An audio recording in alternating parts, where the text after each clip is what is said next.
education is important, but playing computer games are importanter. Plumbers, princesses, and various fungi thereupon. This is Modern Escapism.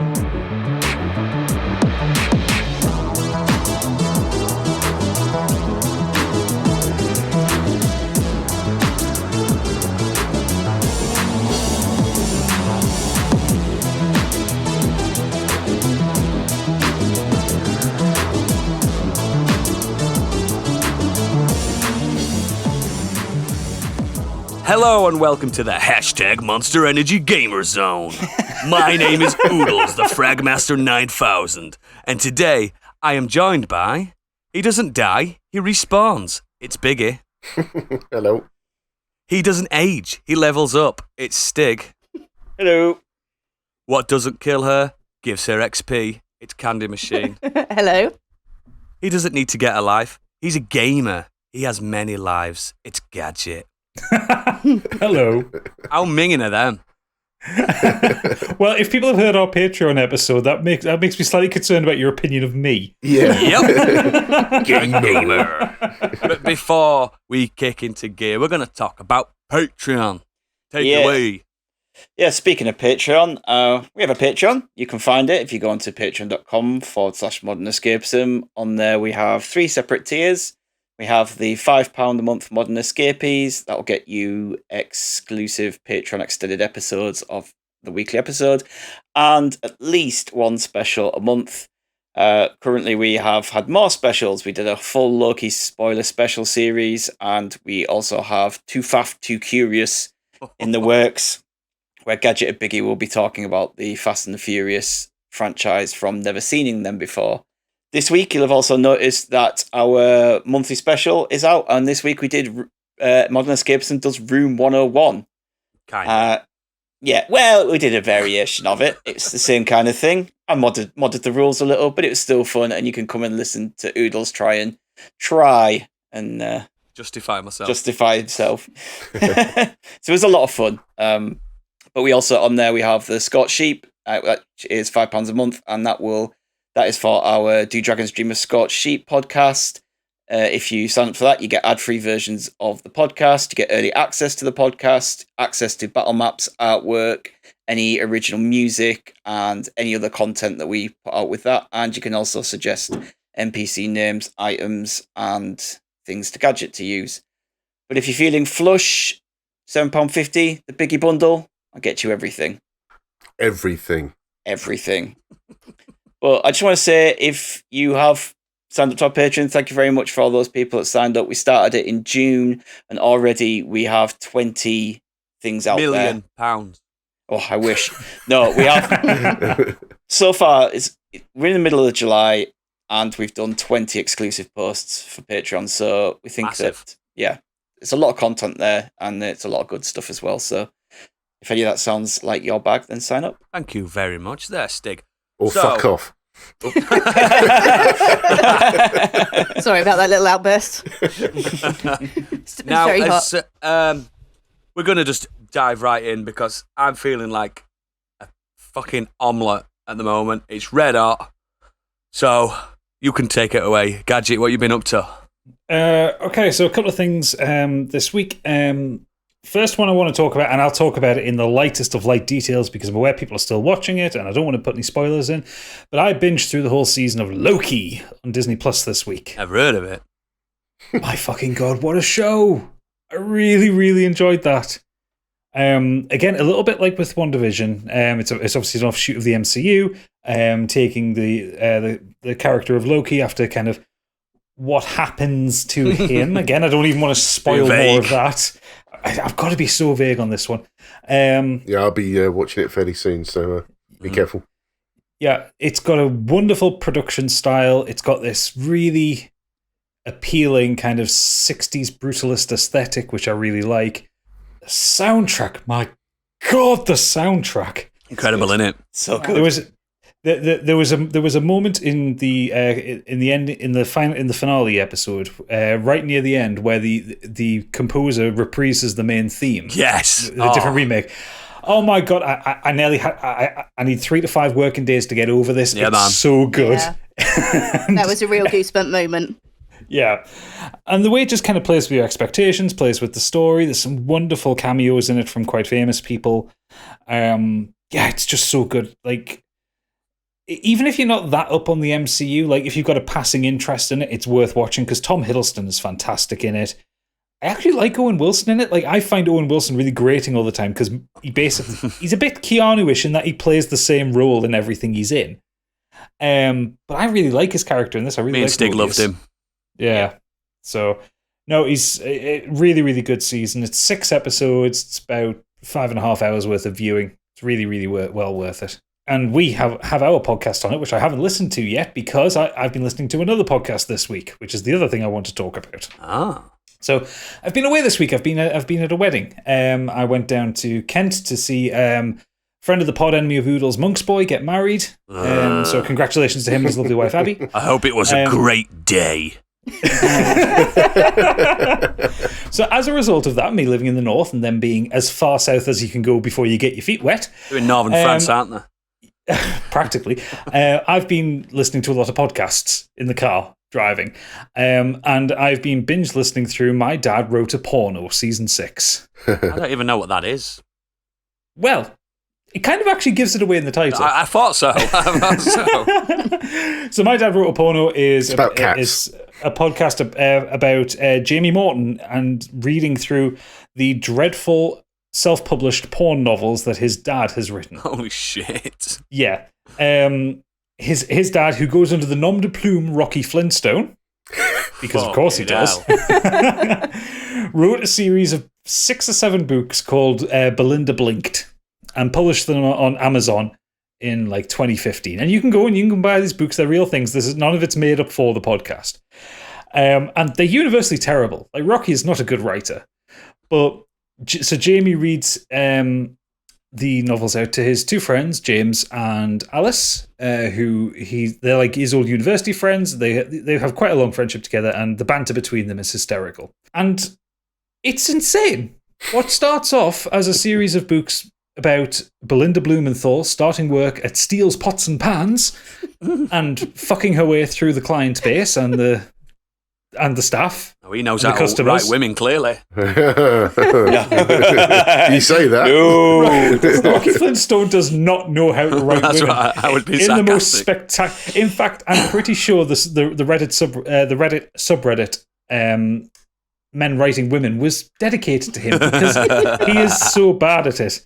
But yeah, so it starts off as some fairly low rent, pretty crappy porn written by a man in his 60s. It's got a very 70s edge about it in places because that's obviously Lots of beards and bush. yeah. That was Rocky's, the peak of his life before That he got should be married the and name had of our kids. podcast. Can't Beards believe and we do Bush. that. Beards and Bush, perfect. It's a spin-off. But as the books go on, it transforms into something else. It becomes a spy thriller. Oh, With- dear. Assassination I can't even imagine attempts how and that happened. microfilm and shit like. I mean, none of it works. But it's so funny because the man's got no fucking clue. Apparently, he writes a chapter in about 2 hours and just doesn't edit them.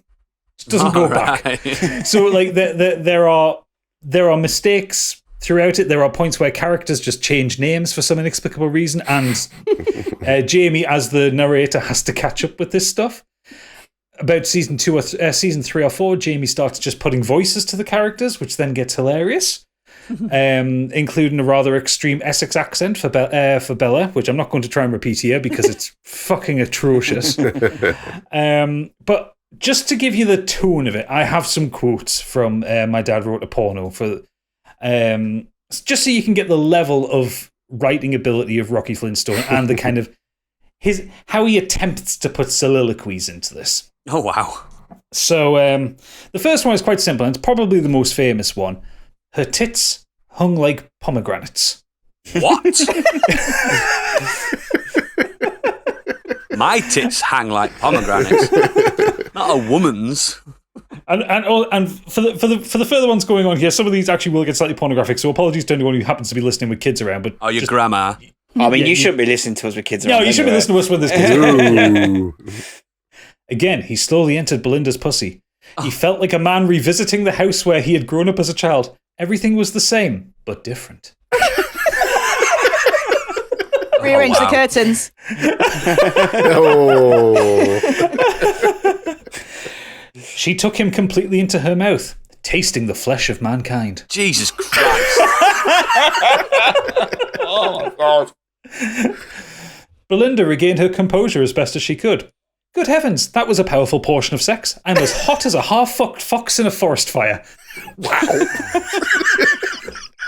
Try saying that with a dick in your mouth. Yeah. Oh, thank you.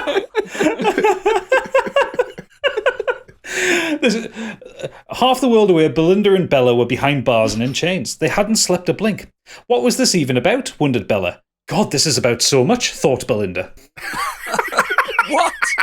Yep.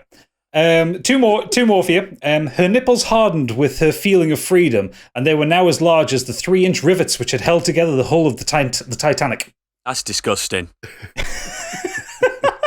And the last one I'm going to give to you, because I've deliberately avoided giving you ones from this season because people are still listening to it. Mm. But this one I've got here. This is peak perfection from the opening episode of season 6. Rolling onto her backbone, she pulled her legs behind her earlobes and proffered her open vagina like the dessert trolley at a Toby Carvery. I think I knew her. This is the level it's working. It's the least sexy thing in the world. Like, there's no way anyone can Speak get for turned yourself, on mate. reading this stuff. It's absolute insanity, but it's so funny. And the banter between Jamie, James, and Alice is so good. I'm just going to say, I really enjoyed it when I first started listening to it. I thought it was hilarious. But Yeah. I found, and this is a bit ironic because I've just interrupted you, but I found that Alice kept jumping in far too much when he was trying to tell the story sometimes, because that's what you also want to hear. Their banter is really funny, but sometimes you just actually want to hear how bad his writing is. But they keep jutting in. And I mean, let's not talk about jutting in, mate. This podcast is based on butting in.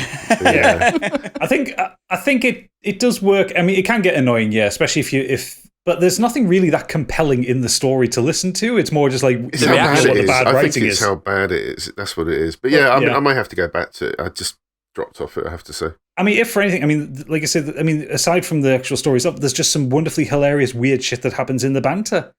Like, this is true. James Cooper is gay and has no concept of female anatomy.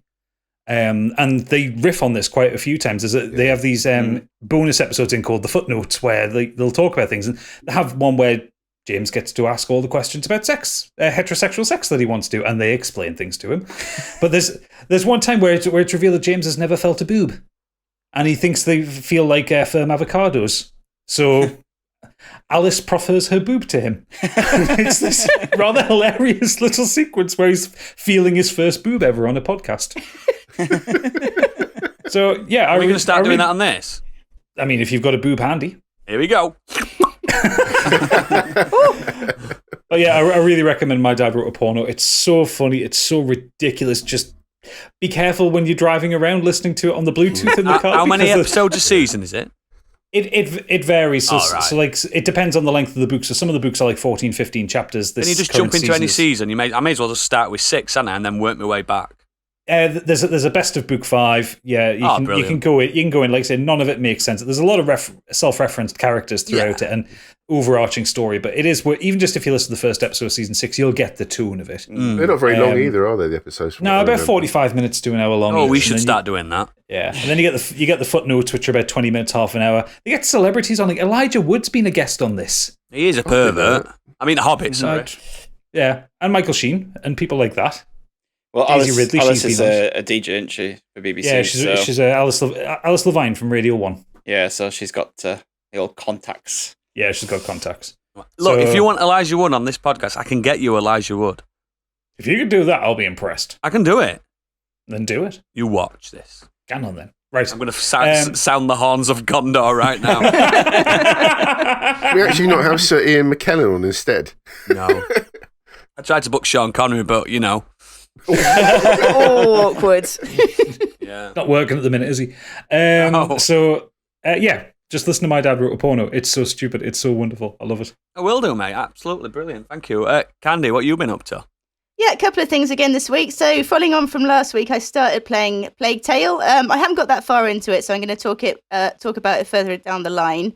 So far, it's been a positive experience. I'm looking forward to continuing it. I also started Operation Tango with a friend, which is the 2-player game, but you don't see each other's screen, so you're kind of working together, describing what you're seeing to solve puzzles. We haven't finished it yet. We're hoping to complete it in the next couple of days. But the main thing, it's really fun. Really enjoyed it. There are quite a few fiddly sections, and it's a good thing I'm really good friends with my gaming partner, because it definitely could cause a breakup. Wow. But no, we've done pretty well so far. We haven't fallen out, so that's all good.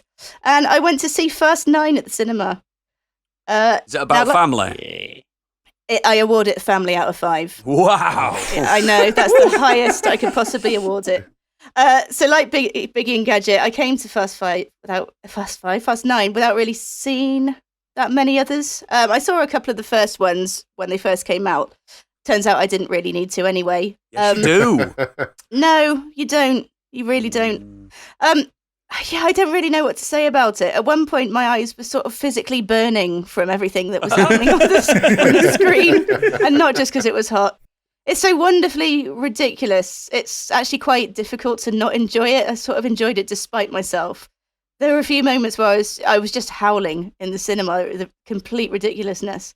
I did notice this is the most ridiculous part of the film. There are a few scenes where Vin Diesel and John Cena are sort of squaring up to each other, and they're sort of eye level with each other. And I don't want to make a judgment, but I'm pretty sure Vin Diesel, he doesn't give me tall man vibes. So I'm quite sure he would have think he's a person of restricted growth. Yeah, I'm just getting that feeling from him. So I'm pretty sure he was on at least 3 phone books. See, I went on Google to look up both of their heights, and apparently there's only 3 centimeters difference between them, but I'm calling bullshit on that. Absolute bullshit. I think Vin Diesel has been on the phone to Mr. Google and said, listen, you're going to have to change. Yeah. Yes. He's going to have to change it. So that was the one part of the film I just could not believe, unfortunately. So for that, I couldn't suspend my disbelief. But yeah, you know what you're getting when you go and see a first film, so it didn't really disappoint. I'm buzzing for it, me. I can't wait for it. Excellent. Is that everything you've done? Everything, yes. That's more than enough. Stig, you've been doing, lad? I've seen a few films. Watched Black Widow. That was all right. Bit middle of the road Marvel for me, I think. I think we all expected that. Yeah, should have come out years ago. Yeah, probably worked better then, but it was all right. It was enjoyable to see a Marvel film again, but the TV stuff's been kind of crushing it, really. So the film didn't kind of live up to the TV stuff, unfortunately. I started Schitt's Creek this week. Oh yes, great show. Absolutely brilliant. We're really enjoying that. But what I'm going to do before I head on to my main one is I'm going to do a live on air right now review of a beer I have. Oh. And the reason I'm doing this is because it's a Yorkshire pudding beer. What? Made with real Yorkshire puddings. Wait, hang on. Are you auditioning for Snugcast here? Nope. I might give it a Ghoulin jig. See what it gets on the Ghoulin jig scale. Although, to be fair to them, I have no idea what their scale's all about. It's all I don't think they do, to be fair. I think that's the point. Yeah, exactly. This is not a beer to make Yorkshire pudding with. It's a Yorkshire pudding beer. The first and original Yorkshire pudding beer made in the foothills of the North Yorkshire moors. Firstly, it tastes like Yorkshire pudding, light, crisp, and reek good. Has it got gravy in it? I don't know, but I'm going to give it a test right now. I haven't tried this. I've poured it out. A plain Yorkshire pudding's not. I haven't tried it yet. I want to see. No, it's not. You need gravy. So I'm going to see what it's like. That was a good old gulp. Don't get Yorkshire pudding at all. Oh, how disappointing. Just tastes like a regular. Have you put it in oven first?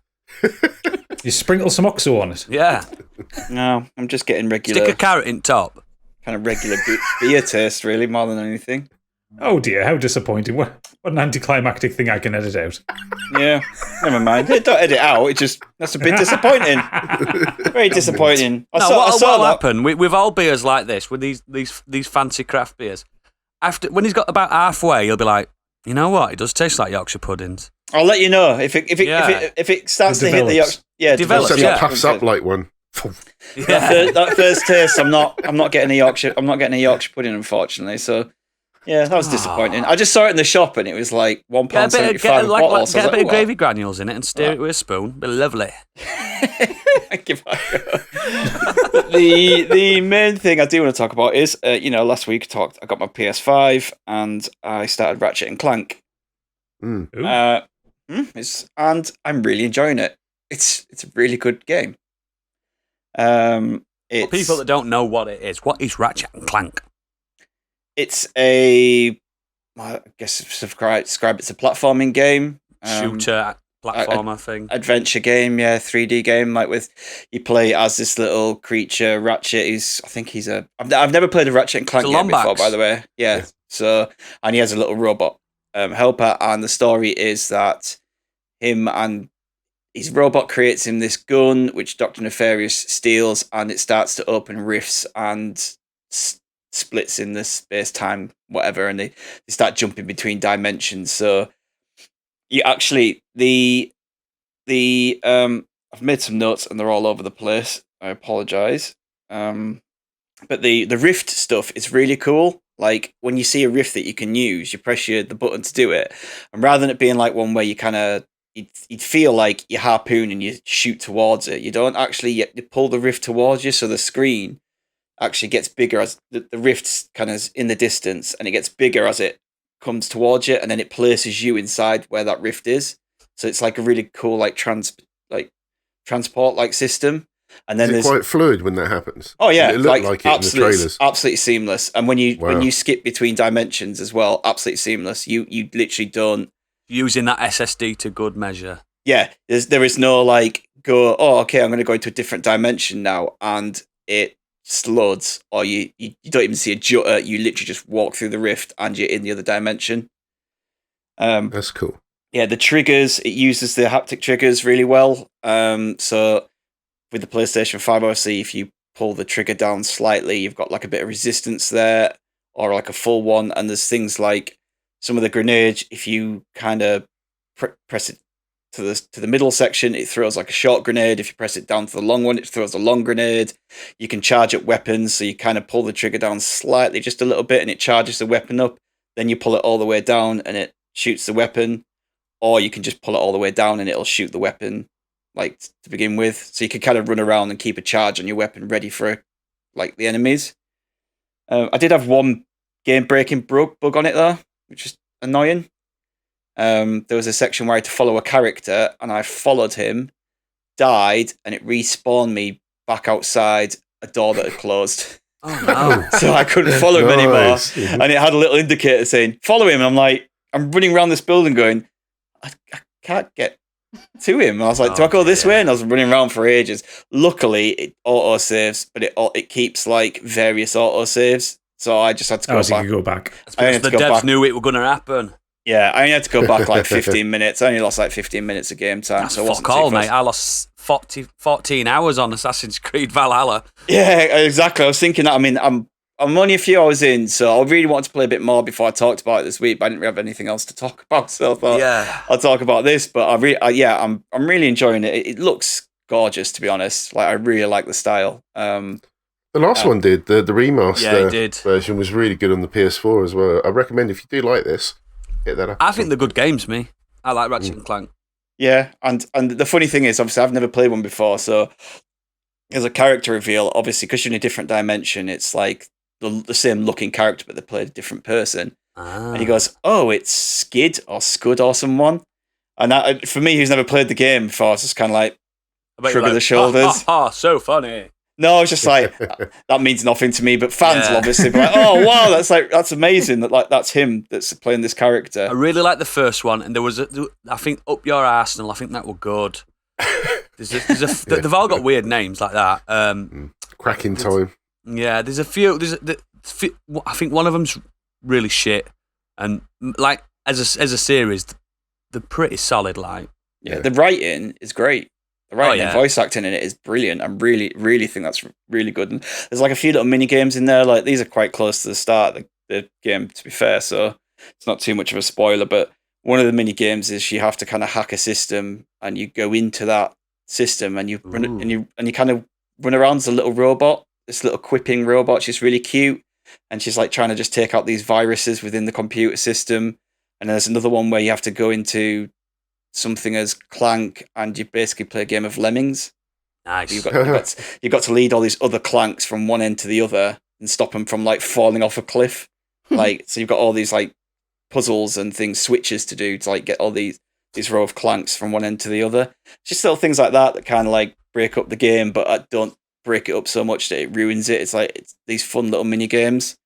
The only quibble I do have with it is you play it as two different versions of Ratchet. So you play it as a character called Rivet, which is like a female version of him. But it's really it doesn't make sense to me when you play as her. You get all of his power ups and guns. So It's a computer game, though. Don't matter. but like a lot of the times when you switch between characters in computer games, Yeah, you got your own two different characters. You get to level them up differently, don't you? So there's literally nothing different between them. No, sometimes you get like different guns, don't you, or different level ups, Yeah. or different power ups. There is literally nothing. So far, there is nothing It's just a skin. to distinguish them other than it's a female version of him. Like you get the same guns. Like it passes over, so the guns I've unlocked with him, she has, and it's like I was hoping for a bit more variety between the two. It's just like Fortnite. Yeah. Different skin. Yeah, but other than that, I'm really enjoying it. I'm really looking forward to playing through more. Like, I wasn't really that fussed about playing it. It wasn't a system seller for me. It wasn't one that was, I have to get the PS5 It's supposed to be to a get launch this. game with the PS5. It's supposed to be, yeah. But it came with my PS5, along with Assassin's Creed Valhalla. But I've already got a digital copy of that, so I sold that, and I'm going to play Ratchet and Clank, and then finally going to get onto Valhalla. Yes. But yeah, I'm really enjoying that. So if you've got a PS5, then I'd give that a go. Definitely give that a go. Excellent. Thank you, mate. Biggie? Hello. Bizarrely, I also want to talk about the Marvel Cinematic Universe, but only briefly, because I've been doing a bit of a re-watch. No spoilers. Nope. So I went from where I stopped off last time, which was just watched Doc Strange. Doc Strange. Doc Strange. Yeah, I've never heard anyone call it Doc Strange. Do you know what? It's how I typed it down here. Name's Doc Stephen Doc Strange. Strange. Which is quite funny, actually, because he's always quipping about his name in the movies. Yeah. But Doctor Strange, which I thought was excellent the second time round. Incredible I film. enjoyed it the first time round, but I was really, really enjoyed it this time. Yeah, me too. I enjoyed it a lot more. One of my favourites. Yeah, I don't quite know why I didn't appreciate it as much as I did the first time around, because I remember liking the movie, but having taken my time this way, really cool. I've made it all the way through to Infinity War so far. Weirdly, I didn't like Black Panther the second time around as much. I fucking love Black Panther. And I loved it the first time around, but for some reason I didn't enjoy it as much. I've seen it so many times. I love it. But really cool. I've certainly seen these a lot quicker than our Friends of the Show's podcast, which is called Not Seen It Before or something. But yeah, Not Bothered, I think it's called. No, it's the Never Watchers, and it's incredible. Yeah, please catch it when you can.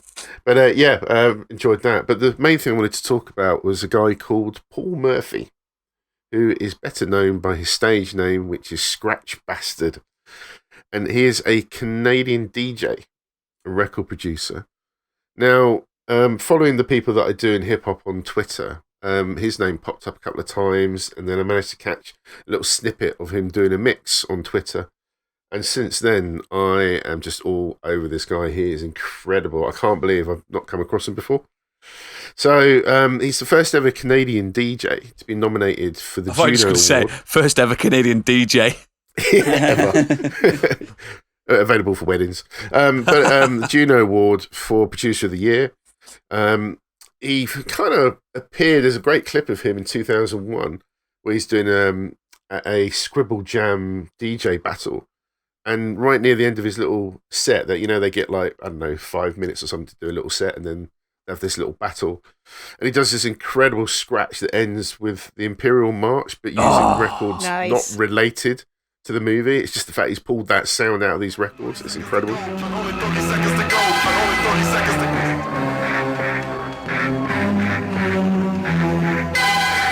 30 seconds left.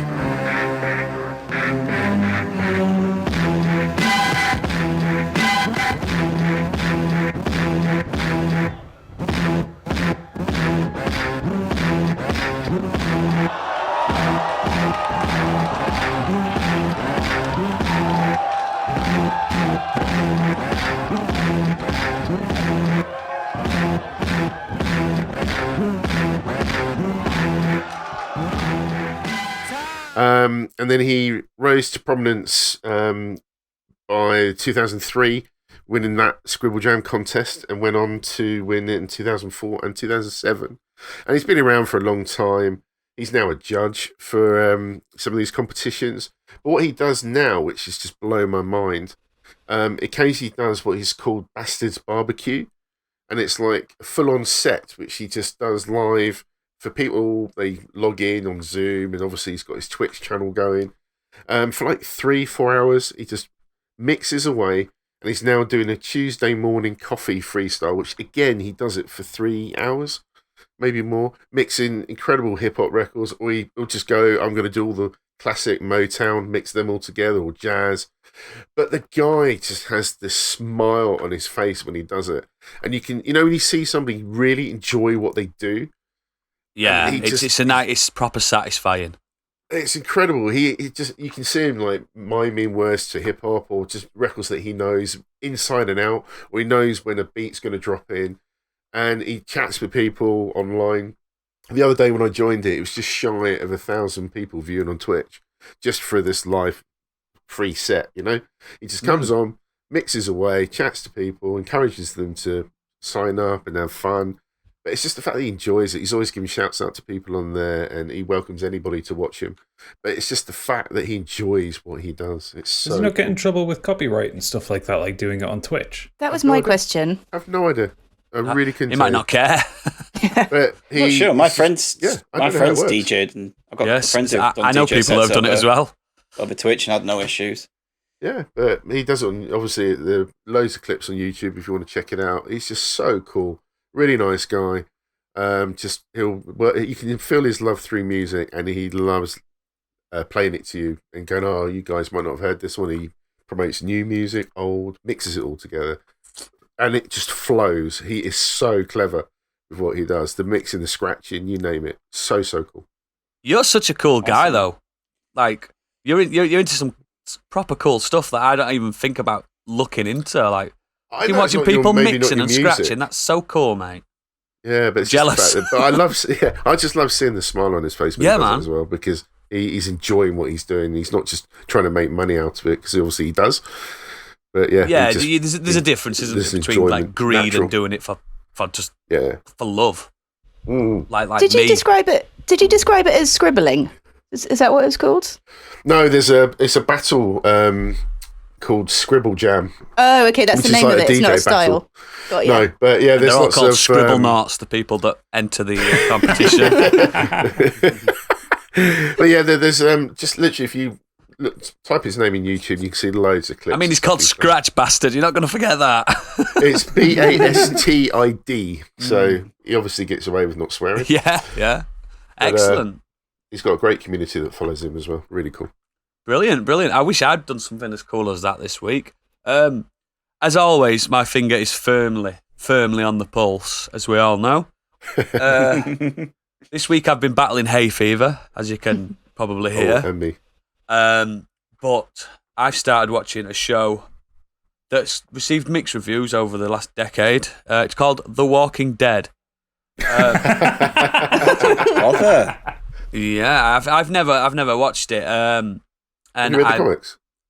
Yeah, I've read some of the comics, but I'm not a big zombie guy. I think we mentioned that before when we got asked favourite zombie movies and that. I'm not massive on zombies. I'm not scared of them. I could kill a zombie, me.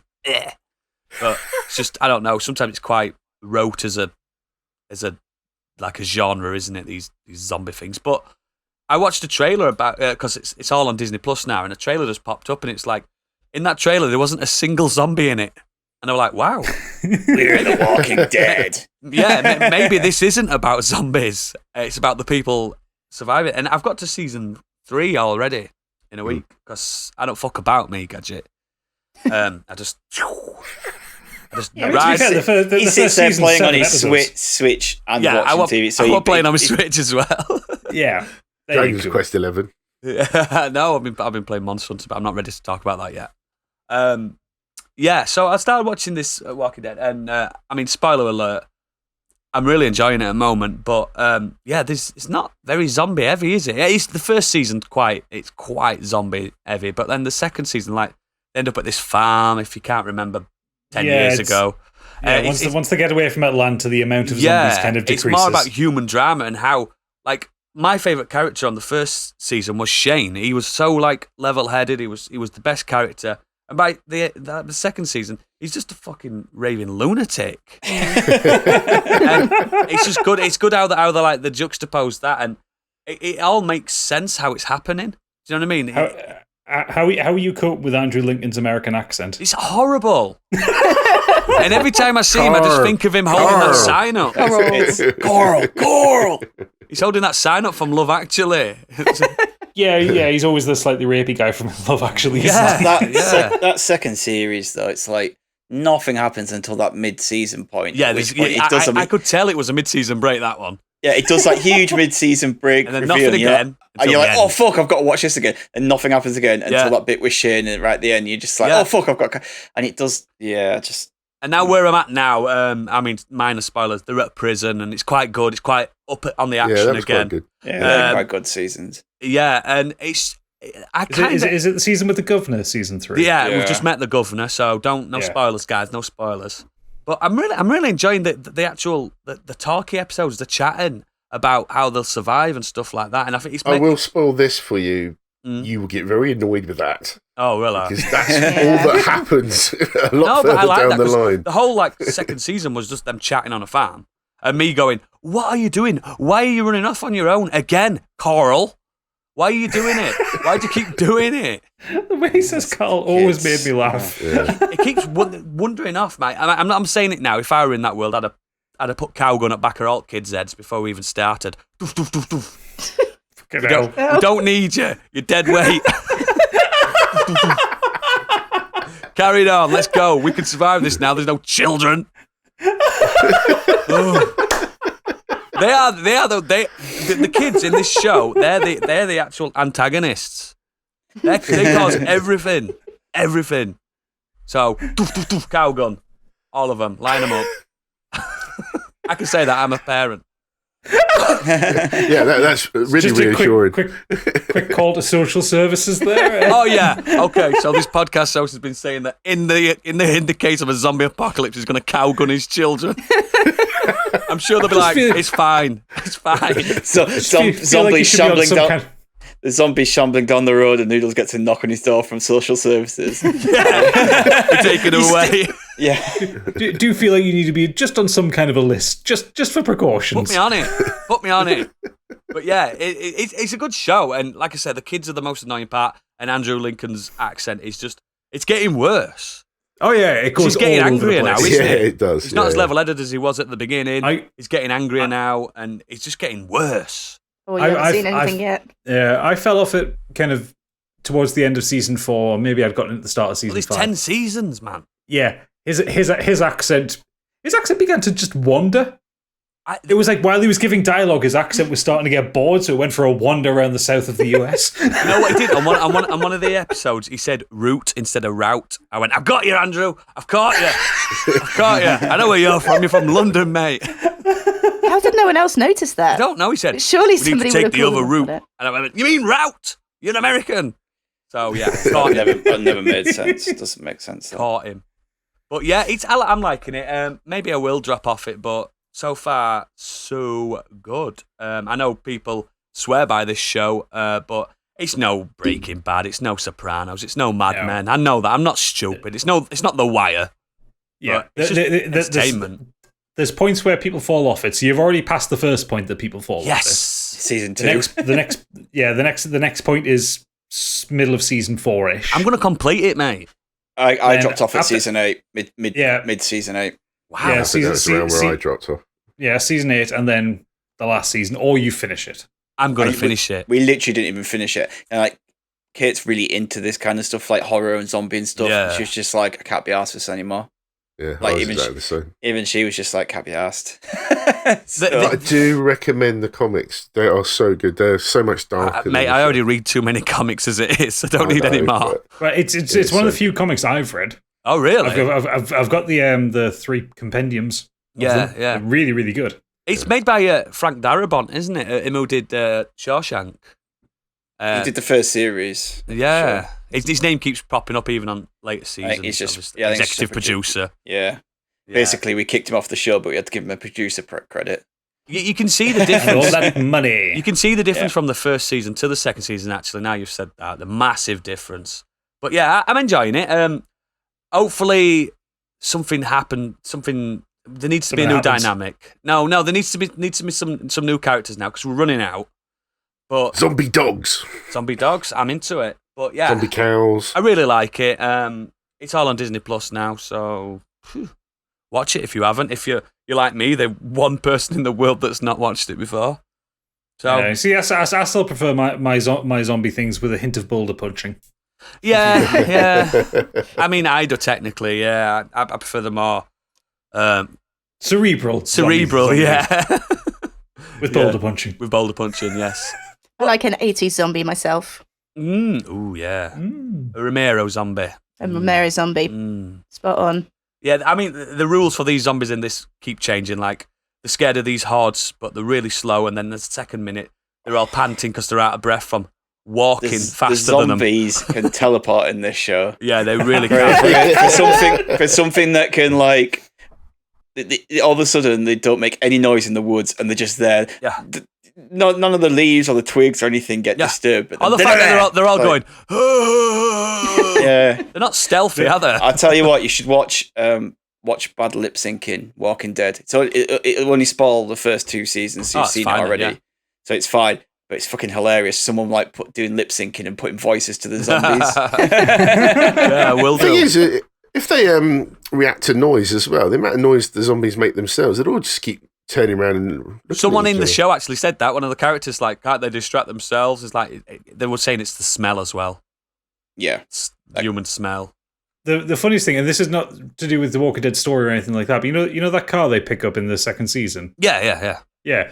It's obviously it's product placement from Hyundai. Yeah, of course it is. Yeah, you can tell. Yeah. It's clean. Yeah.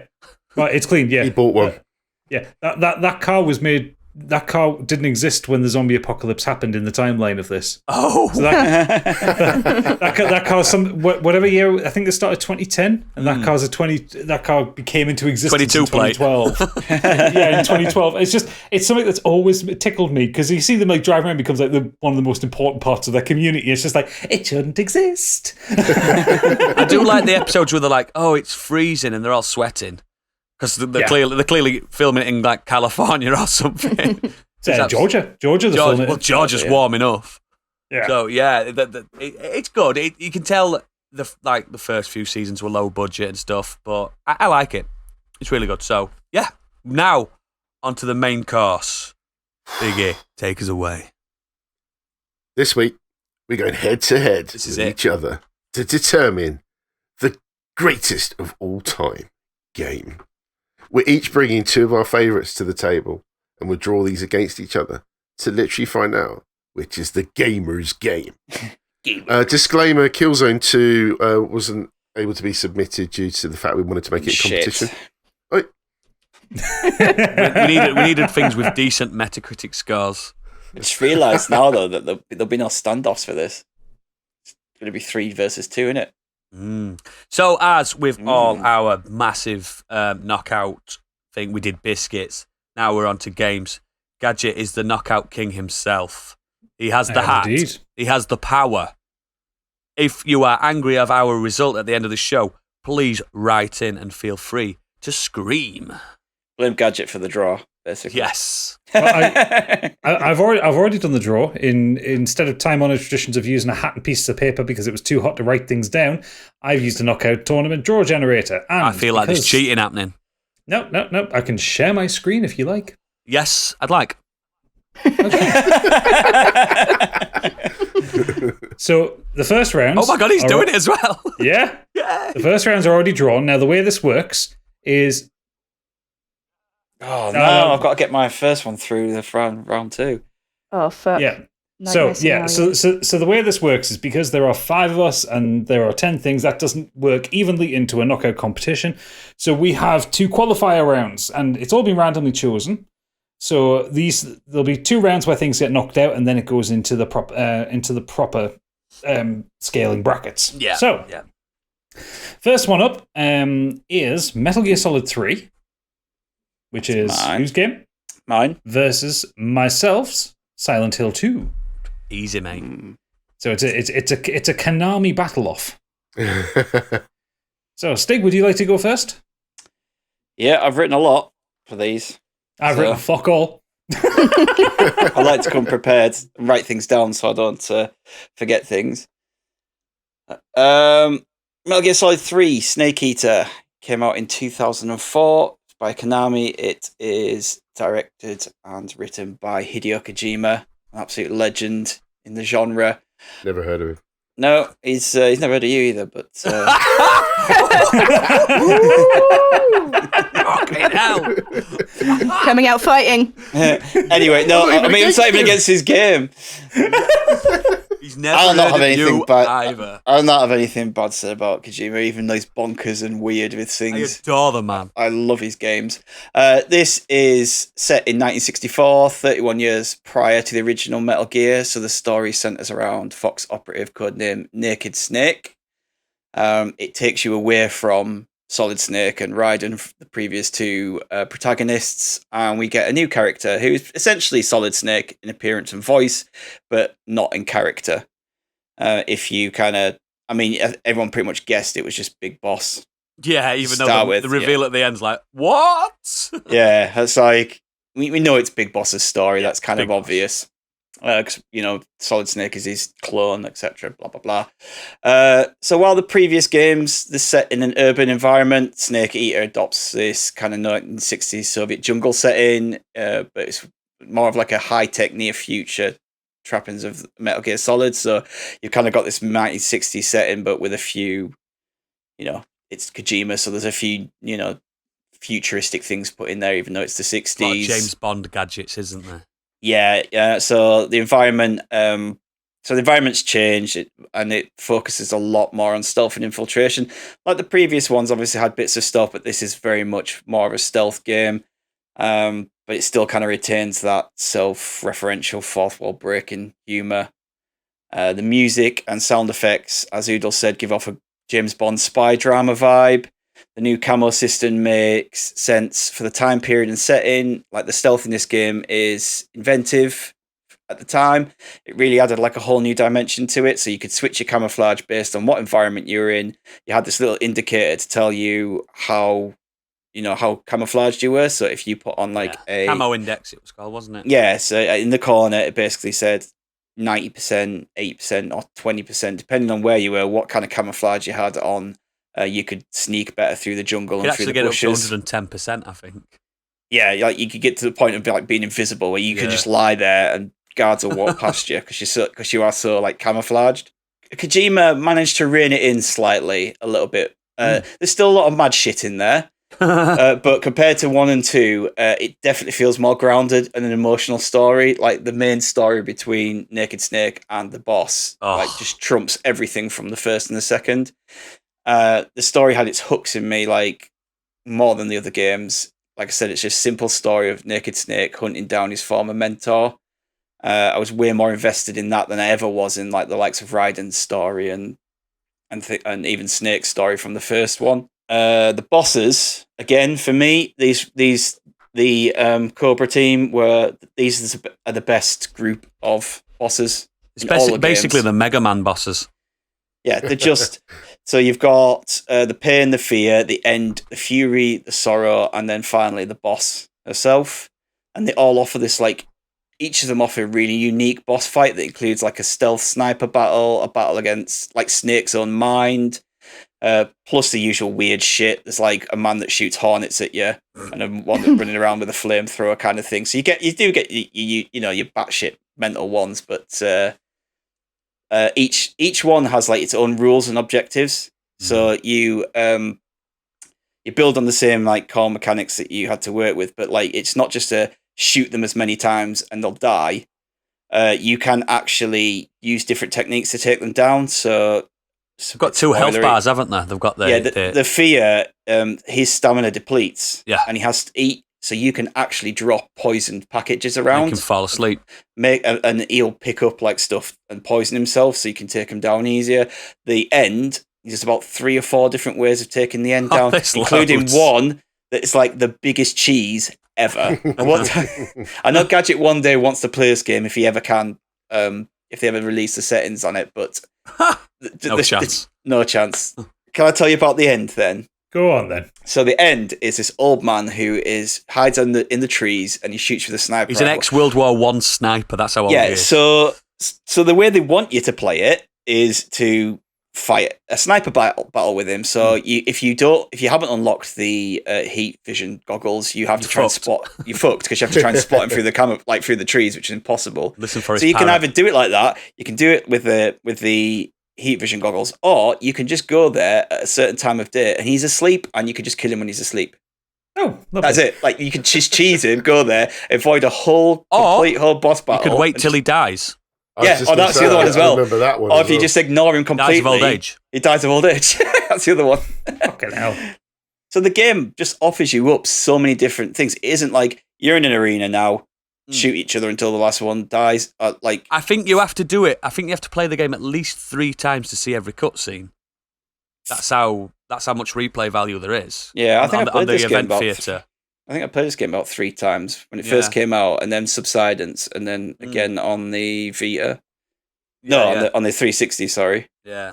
So yeah, but yeah, the whole story it accumulates with this intense and heart-wrenching fight with the boss, which just strips away all the absurdness of the other boss battles. The Joy, that's her code name as well. It's just the joy of hand-to-hand combat. It's a beautiful fight, like final battle sequence, and it goes. It's one of my favorites, to be honest. It's so simple but really effective. It's top 5 bosses in my opinion. Yeah, it's brilliant. The setting with all the the white flowers and everything, it's brilliant, and then the emotional impact of it all. And visually at the time it was stunning. It includes this amazing James Bond-esque opening credit scene, which is later used in the game as you climb a ladder and the whole song plays, and it's absolutely brilliant. It sounds just so like Kojima being up his own ass. Like you have to climb a ladder and listen to a 3.5 minute long song from the opening credit, the Snake Eater song.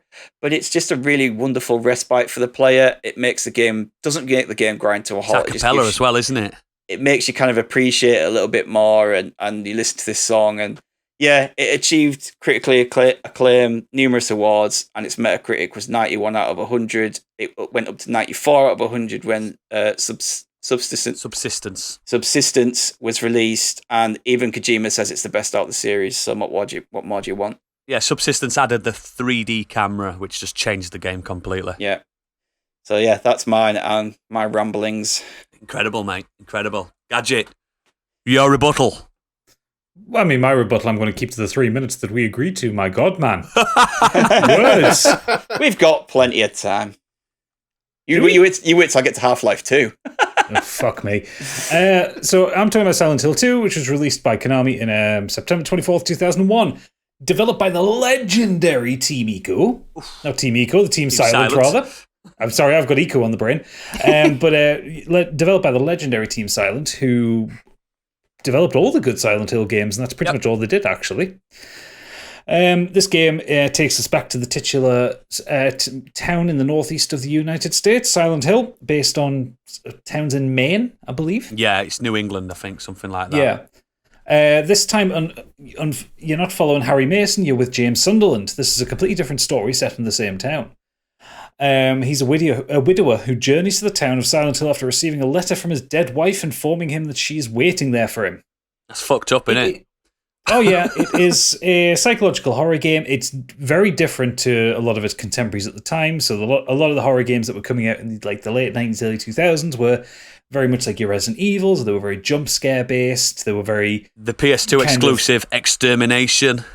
Yeah, like they were very campy and very bloody for the sake of it. Where Silent Hill 2 especially did its best to get under your skin. It played with sound. It played with what you can and what you can't see. It was an expert. The developers were experts at using the unseen to unsettle you. When you do see the monsters in it, they are horrific body monstrosities of body parts just kind of stapled together. As you go through the story, you meet other survivors in the town who see things differently to James. You meet a little girl who doesn't see the monsters. You meet a man who sees the people that he's wronged rather than the same monsters that James sees. And it's the first game that develops this idea that Silent Hill reflects the mental trauma and the mental anguish of the people who inhabit it. You get a heartbreaking scene. So towards the last, before getting to that, actually, as you wander around Silent Hill, you encounter Maria, who looks exactly like James's wife Mary, but her personality is different. She dresses differently. Different coloured hair. Slightly different coloured hair. And yeah, she is leading James through the town. She is very coquettish. She insinuates a lot with him. And as you go through the story, you get this heartbreaking scene where you find a videotape of Mary's last moments. And it's revealed that Mary was suffering from, I believe it's cancer, I think she's suffering from. Yeah. She's very ill. She's a very ill woman. And James kills her in a mercy killing. Euthanizes her. Yeah, everything kind of coalesces together. This is all of James's guilt pushing together. All of his sexual frustration, all the fact that he cheated on Mary in her dying days. All the facts that he is emotionally an absolute bastard, but he's not a bad man. He's just not a good man. And all the guilt and all the pain that weighs on top of him for the way he lost his wife and the way he behaved while his wife was dying. And it's just incredible. The soundtrack from Akira Yamaoka is beautiful, haunting, terrifying, brutal. Is it like is it a mandolin or something that he's playing? No, it's the mandolin is Silent Hill 1. Oh, so I'm thinking of that one. Yeah, with Silent Hill 2 soundtrack, it's kind of like early 2000s alternative indie rock. Oh god, yeah! It's just straight come to my head now. Yeah, I know exactly which one you mean. Yeah, you hear that riff right in your head. Yeah, it's really good. Yeah, I like it.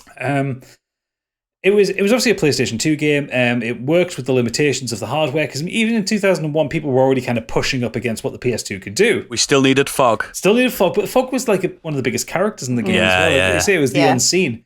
You were walking around, you had that radio on you, and anytime you got close to one of the monsters, the static sound would come out of it. And it still freaks me out if I ever hear radio static now. I still think, shit, there's a monster nearby. It's like a Pavlovian response to it. And there's some of the puzzles that didn't work that well. Some of the whole thing with the box of drink. Oh, you have to drop down to get a key. Some of that stuff's really weird and very idiosyncratic. But other than that, I think it's a perfect game. It's one of those games that I don't find a lot of horror games particularly scary. And the ones that try too hard to be scary just end up pissing me off by the end of it. This one and Silent Hill 3 to a slightly lesser extent, but this one especially, this one put the proper dread into me. The proper feeling of absolute horror, even though I didn't play it until 2016. Wow. I didn't play it when it was originally on the PS2, but I got an original PS2 and I played it through. And even then, even playing the horror games I've played up to this point in the higher res graphics and all that, this is still a masterclass in horror. It did the thing where, there's nothing scarier than hearing an air raid siren. But how they use this in Silent Hill, my God. That still freaks me out, that moment. Yeah. It's a scary sound in general. Yeah. I haven't even talked about the transitions from the overworld to the otherworld. Yeah. Where you go from the fog-covered Silent Hill to this dark, horrible, wretched, rusty, Hellraiser-looking place. Yeah. Oh, it's so good. Hooks and chains everywhere. Yeah. Horrible. So, that's my pitch for Silent Hill 2. Regardless whether or not it goes out at this point, this is one of the greatest games ever made. And it introduces Red Pyramid, Pyramid Head, the Executioner, whatever you want to call him. And he's got many names. Yes, which Konami managed to ruin in future games by overusing it. Yes, yes, Because they did. Pyramid Head is very specific to James Sunderland, and he should not be used in any other Yeah, games. they did. Unless it's Super Smash Brothers. No, they did a game where it showed how he became that character. I was like, but we already knew how he became to be. it's not it's real. in Silent Hill 2. Yeah, he's so fucking fucked up. But that wasn't Team Silent, that one, so it doesn't matter. No, exactly. But yeah, Team Silent were amazing. I really wish they would get back together and do another game. Doesn't have to be Silent Hill. Just put those people back in a room and see what shit they come out with. I'd love to have seen them take on a Project Zero, something like that. Ooh, oh yeah, Yeah, you know what I mean? yeah. So now do we have to? Do you two have You have to choose. Well, it's up to you three. Yeah. I'm really torn here because I love Hideo Kojima, but I also really love horror games. And I think, Stig, you described what the game was about and how it played, but you didn't really convince me with what you personally love about it. What makes it really stand out above other games? You know, it's the best game. What makes it that game that's just that little pip over the edge? Finished in the it. spot now. That's what Many happens when games. people ask you questions, Stig. They put you on the spot. Well, I've always loved Metal Gear Solid. I love the. I was never a massive fan of 5 because it kind of went away from what I love about Metal You're Gear wrong. Solid. It's incredible. Is it? No. Shush. It's my time to speak. I like the lineal batshit craziness of Metal Gear Solid. I like this the weird storylines, the weird characters, and I like it's got a start and it's got an end. But this one it hit all the right beats in terms of the stealthness. I mean, I'm not even a massive stealth fan. A lot of games where you need to do stealth, I just end up running in and just Same, causing mate. havoc. Same. But this one, I've got no actually, patience. Exactly. This is a game that made me play stealth and appreciate it, Yeah. and I really appreciated that. And the story of Naked Snake and the boss is one of the best stories in all of game, in my opinion. That end fight scene is just like, it didn't need to be like them two running at each other, shooting big guns at each other, shooting like fighting in Metal Gears and doing stuff like that. It's a really emotional and like I said, it's a heart wrenching moment where these two they basically fight. He becomes the master. He eventually takes down the boss. He becomes big boss. There's a massive twist around it at the end, which just blows your mind and everything. And I just think it's brilliant. I think it's one of the best stealth games. You put it to Splinter Cell came out earlier that year. No one talks about that. Nope. Because this game is just like head and shoulders above most and still a lot of stealth games. It was doing things then that some games don't even do now, like the camo system and everything like that. No other game does that. So Snake versus monkeys. Yeah, and then they added stuff, like they added all the other boss battles and things, and you could go back and like just the way you can take down bosses differently. Like you obviously feel like when you play in the other games, only Vamp really came up as a challenge. Yeah. The rest of them just seem to be like throw some C4 down, when they get near it, blow it up. The clever thing Whereas is, though, when you do take the bosses down differently, you get rewards for it. Yeah, this made you think of ways to do that. Hang on, Oodles, are you campaigning on behalf of Stig here? No. No, he just knows. He just likes to talk because it's a game that he loves. I do love it. I love them both, actually. Yeah. So I'm the same. I like both games, but for me, I loved Silent Hill 2 more. It just remember it better. I like that dark side of that game. It was incredible. Like Gadget said, it just resonated more with me.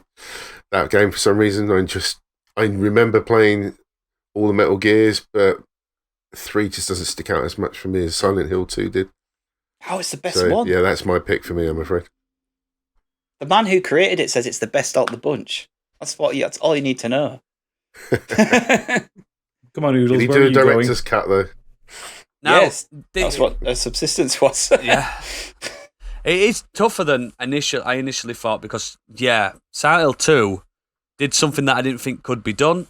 It made Resident Evil 2 look stupid when it came to scares and fear and survival horror. It made it look like a cartoon in comparison. Silent Hill 2 was the first game ever where I thought the game was still at an FMV, a cutscene, but it was just James staring at the mirror at the Oh beginning. yeah, that's a great yeah. moment. That I thought it was the FMV, but no, that was me. That I'm ready for the game. That was in game, and I didn't realise for about 5 minutes. I thought, what's going to happen? Bear in mind, I'm on a CRT telly. I think that probably happened to me when I played that. Yeah, as well. CRT telly. about- I'm miles away from the actual telly with my big long PlayStation 2 wire, because they were long wires on the PlayStation 2. they were. And I'm like, come on, what's going to happen? Is it going to jump out? Oh shit, I'm controlling it. So that's the first time that ever happened to me. But Metal Gear Solid 3 is one of my favourite games of all time. I'm going Metal Gear. Just for that. It Okay. might be a wasted vote, but I'm going for it. One's a piece. Joe, you're the deciding vote here. Well, I was going to go Silent Hill, hands down, but Stiggy did make a really compelling argument to finish off there. He did. So I have to go with... Oh, this is hard. You weren't there for Biscuits. It was I harder. was not there for We Biscuits. still have flashbacks every time I see a Bourbon. Yeah. Yeah. And I do love Silent Hill, but I also don't like what Konami did to it. But then we're not talking about subsequent... Yeah, because what did Yeah, they do so to we- Metal Gear as well? I was going to say Yeah. Konami did the same to Metal Gear. No. They only released that shit game, Survive. Like, the rest of it's all Kojima. Kojima loved number 3 so much, he wanted the sequel to be on Vita only. That's how much he loved it. Because he knew how big the Oh, Vita was in Peace Walker, was Japan. it? Peace Walker, yeah. He knew it. What a clever man. What a smart boss. I'm going to go with Silent Hill, I'm sorry. Oh, It really hurts. I'm sorry. Okay. It killed me. Just pull me in like that and then just take a shit on me at the I'm end. still deciding myself. Honestly, Stig, you've been robbed here, mate. You've been Yeah. robbed. Okay. So for the second knockout stage, I've never played Silent Hill, by the way, so I had nothing to come back at him Love with. it. Like, You genuinely would love it. I generally Well, couldn't come back and be like, no, I didn't have anything that I could say this is better than that because I've never played You'd it. love it still Well, today. to be fair, I've never played Metal Gear Solid 3 because I can't fucking see anything in it. Yeah, there is that. Anyway, I love MGS3. so the second knockout stage then is going to be Final Fantasy VII, which is Biggie's choice, Bloody hell. versus Bioshock, which is Candy's choice. One of these is going. Oh my god! Fuck! This is exactly what I didn't want to happen. I did not want to come up God. against Final Fantasy, and I didn't want to come up against Biggie either, because look at his little We've face. lost MGS3, so Okay, so who's up? Go on, Biggie. Oh, okay. So, it's fresh in if his you've been memory. listening- This. If you've been listening to the pod much at all, you may have heard about this game and me. It's Final Fantasy VII. Very quickly, for those that may be new listeners, this game was released in '97 on the PSX1. The game's story follows Cloud Strife, a mercenary who joins an eco-terrorist organisation to stop a world-controlling megacorporation from using the planet's life essence as an energy source. The events send Cloud and his allies in pursuit of Sephiroth, depending on how you say it, a former member of the corporation who seeks to harm the planet and become a god. Now, during this game, it's a JRPG. If you've played one of those games before, you kind of know what you're getting with this game. But when this game came out, for me, it was something special. I have a lot of history with this game. It was so 24 special he years didn't of it. finish it. But I also played it at least 24 times Yeah. over those years. That's true. It was directed by, forgive my pronunciation, Yoshinori Kitase, composed by Nobuo Umeatsu. It's pretty much available on most platforms today. If you've never played it, you can still play it Play it now. on your phone, mate. You can play it on your phone. This game, it was referred to by GameFan as quite possibly the greatest game ever made. GameSpot mentions that never before have technology, playability, and narrative combined as well as in Final Fantasy VII. GamePro gave it a perfect 5 out of 5 in all 4 categories: graphics, sound, control, fun factor, calling the storytelling dramatic, sentimental, and touching in a way that draws you into the characters, who come alive thanks to sweetly subtle body movements. And it has a 92. I'll come back to that in a minute.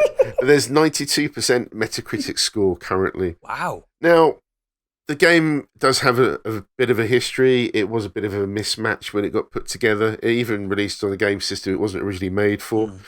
But they somehow pulled it out of the bag.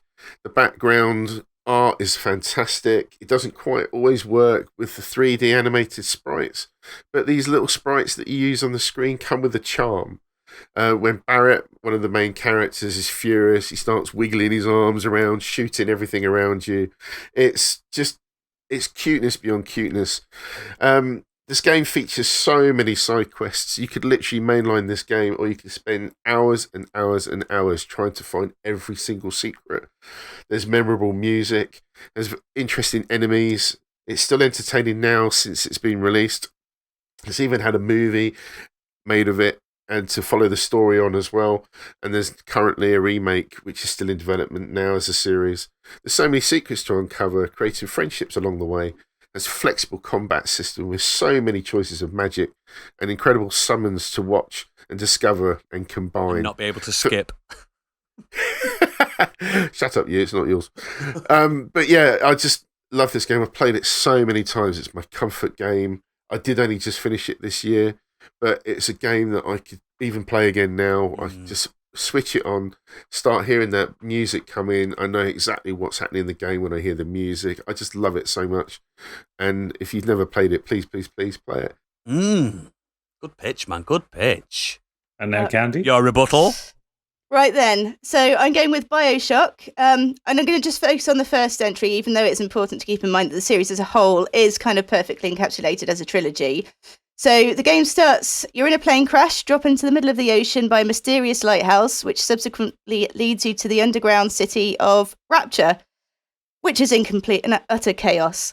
The gameplay is so simple, yet it's so effective. It proves that a game doesn't have to be overly complicated and mechanics to be a masterpiece. It's shoot, bang, zap, heal, and that's all you need. Upgrading yourself and your weapons and abilities, it's a feature that is present, but it's not sort of overly important. You just have to kind of get better at the game to progress. At the beginning of the game, it's just you and your wrench. So you get thrown into the world that's descended into complete chaos and anarchy, completely overrun with splices, and you do feel sort of genuinely vulnerable, I think. It's absolutely packed full of atmosphere. It's a genuinely unsettling game in some parts, despite it not being marketed as a horror game. It does use devices from classic horror films, such as seeing the shadow of the splicer around the corner just seconds before all the lights go out, and that's pretty unnerving, to say the least. The world building in itself is incredible. It's such a unique setting. It's one of the few games of its generation to reconsider what would make a new and exciting environment.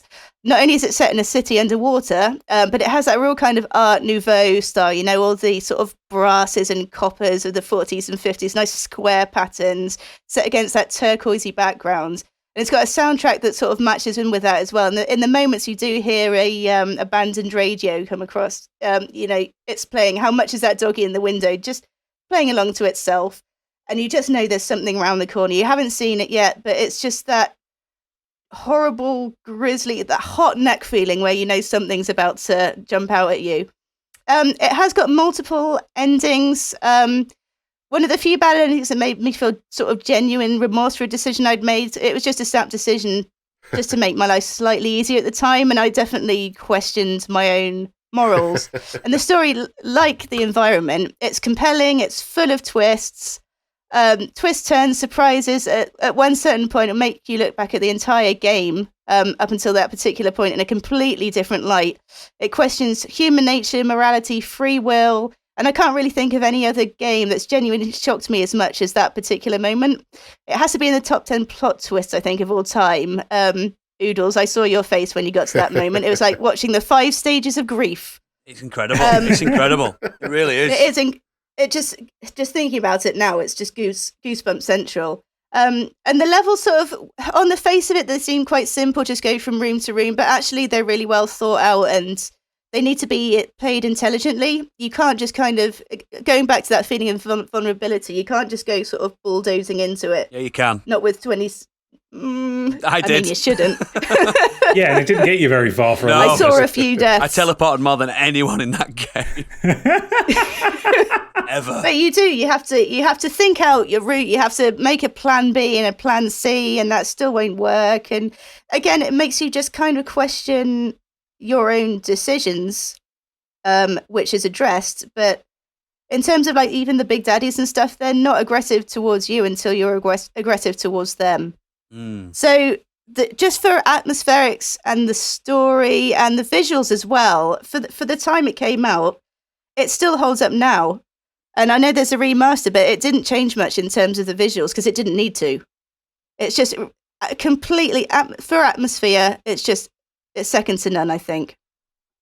Excellent. And I've just realised how fucked I am when I've got Gadget with his Ratchet background. Stiggy's never played the game and never will. And I've just got Oodles probably in my corner, perhaps, but he's also just played Bioshock as well. And also, I've just literally pulled a piece of Bioshock artwork off my wall. And don't forget, I have my Rapture background, and I also have my Rapture foreground because I've got an art canvas right in front of me of Rapture. So I'm pretty much going to say I love Final Fantasy VII, but I'm going Bioshock. It's one of my favourite games of all time. Is that you just in straight away? Just straight away. It's not even worth me arguing. Like, don't get me wrong, I love Final Fantasy VII. It's an amazing game, but I love Bioshock more. It was like me with MGS and Silent Hill. It's like, they're both incredible. It's no contest. Sorry, Biggie. I'm never going to play it. I never will. I don't like those games. I love Bioshock, so... Sorry. If I'd have played it, maybe, but I just have no interest in them. So. You can play on your PS5 now. You can play it on your PS5. Nah, I can't say anymore. Sorry. Like, it was a losing battle from my end from the get-go. You could have given the greatest... Like, could have been the greatest speech of all time, most compelling argument of all time, but you can have a blowy.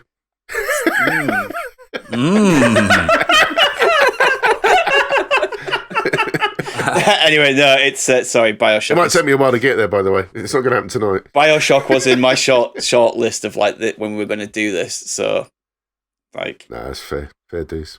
Over to you, Oodles. Oh, I can't win anyway, can I? No, but you might as well. No, but there's obviously... I want to hear the devil's advocate point of view. Bioshock is a modern-day masterpiece. I know I played it. I was very late to the party. I played it on Switch, and it still looked incredible.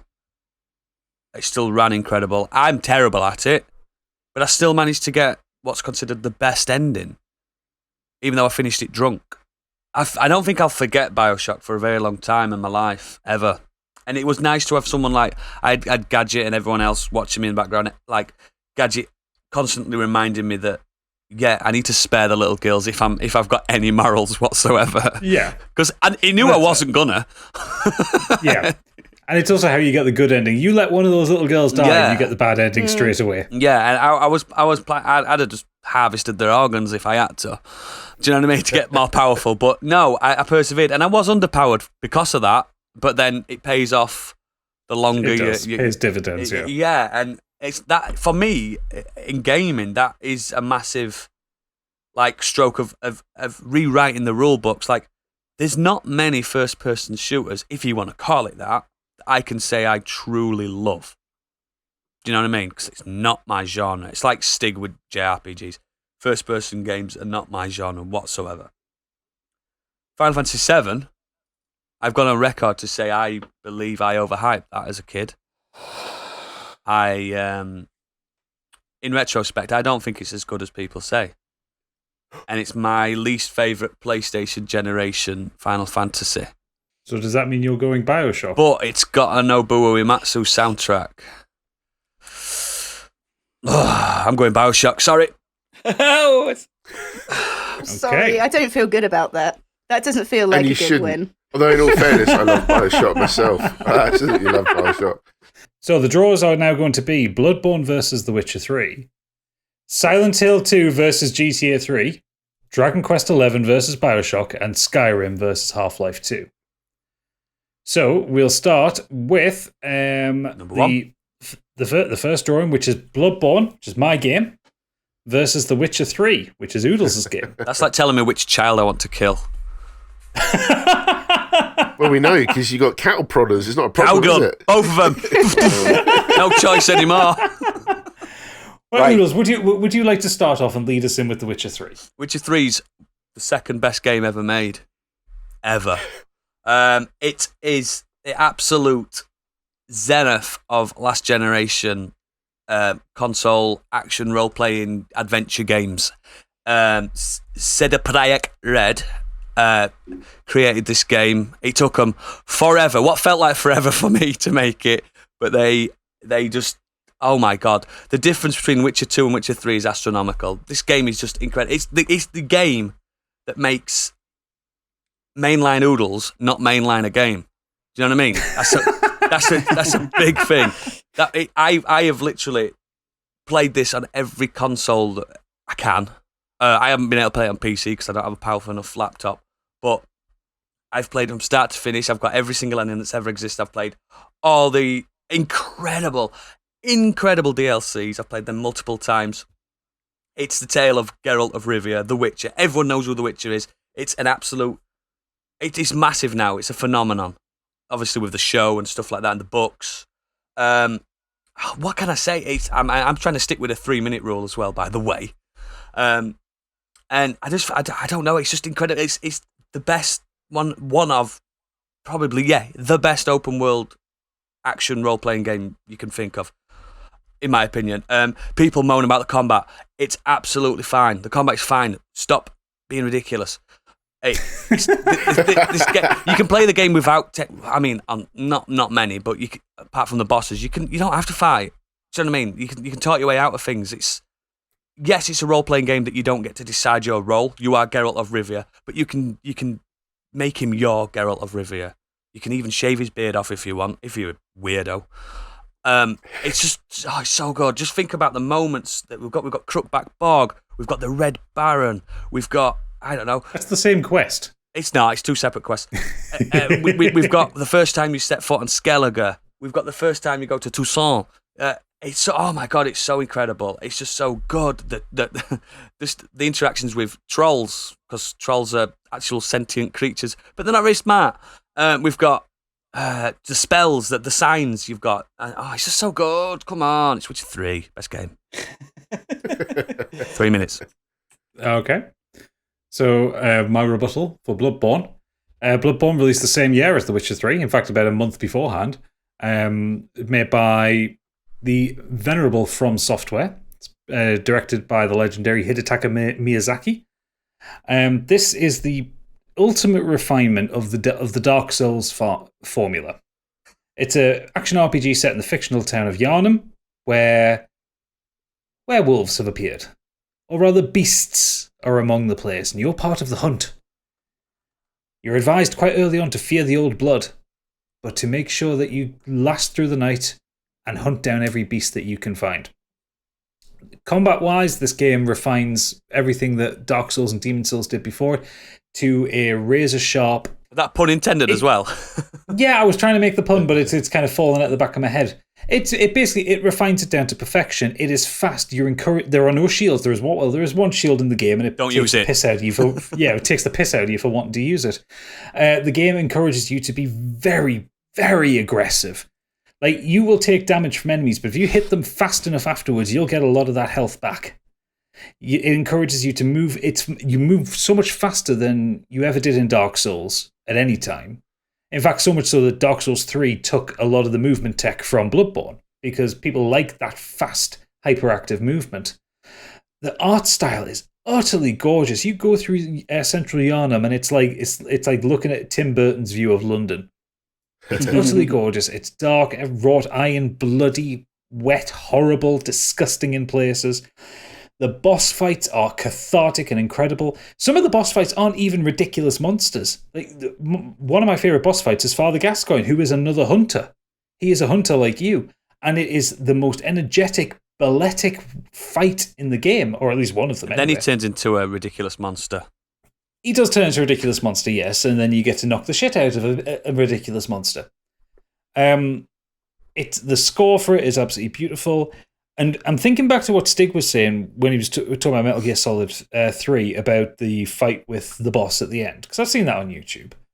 And yeah, it's a fight in a field with white flowers, but it's nothing compared to the fight with Gehrman at the end of Bloodborne. It is. That fight is beautiful. But the soundtrack that comes up, the way that you actually no way. dance through this graveyard, it's utterly astonishingly. I love that fight with German, but it's no the boss. You have to have the emotional connection for that boss fight. Like, if you've just watched it on YouTube, it's like, Well, yeah, of course I'm not going to have the emotional connection. I can't play the fucking game. But yeah, for me, like when I play Dark Souls, and when I play Demon Souls or Dark Souls 2 or whatever, there are bits of those games I don't like. Bits that I think, oh, this sucks. For instance, the Bed of Chaos or the Gutter, or places like bits of the game where it's just like they haven't done their best. There's not a bit like that in Bloodborne. There is. It's got called the Chalice Dungeons.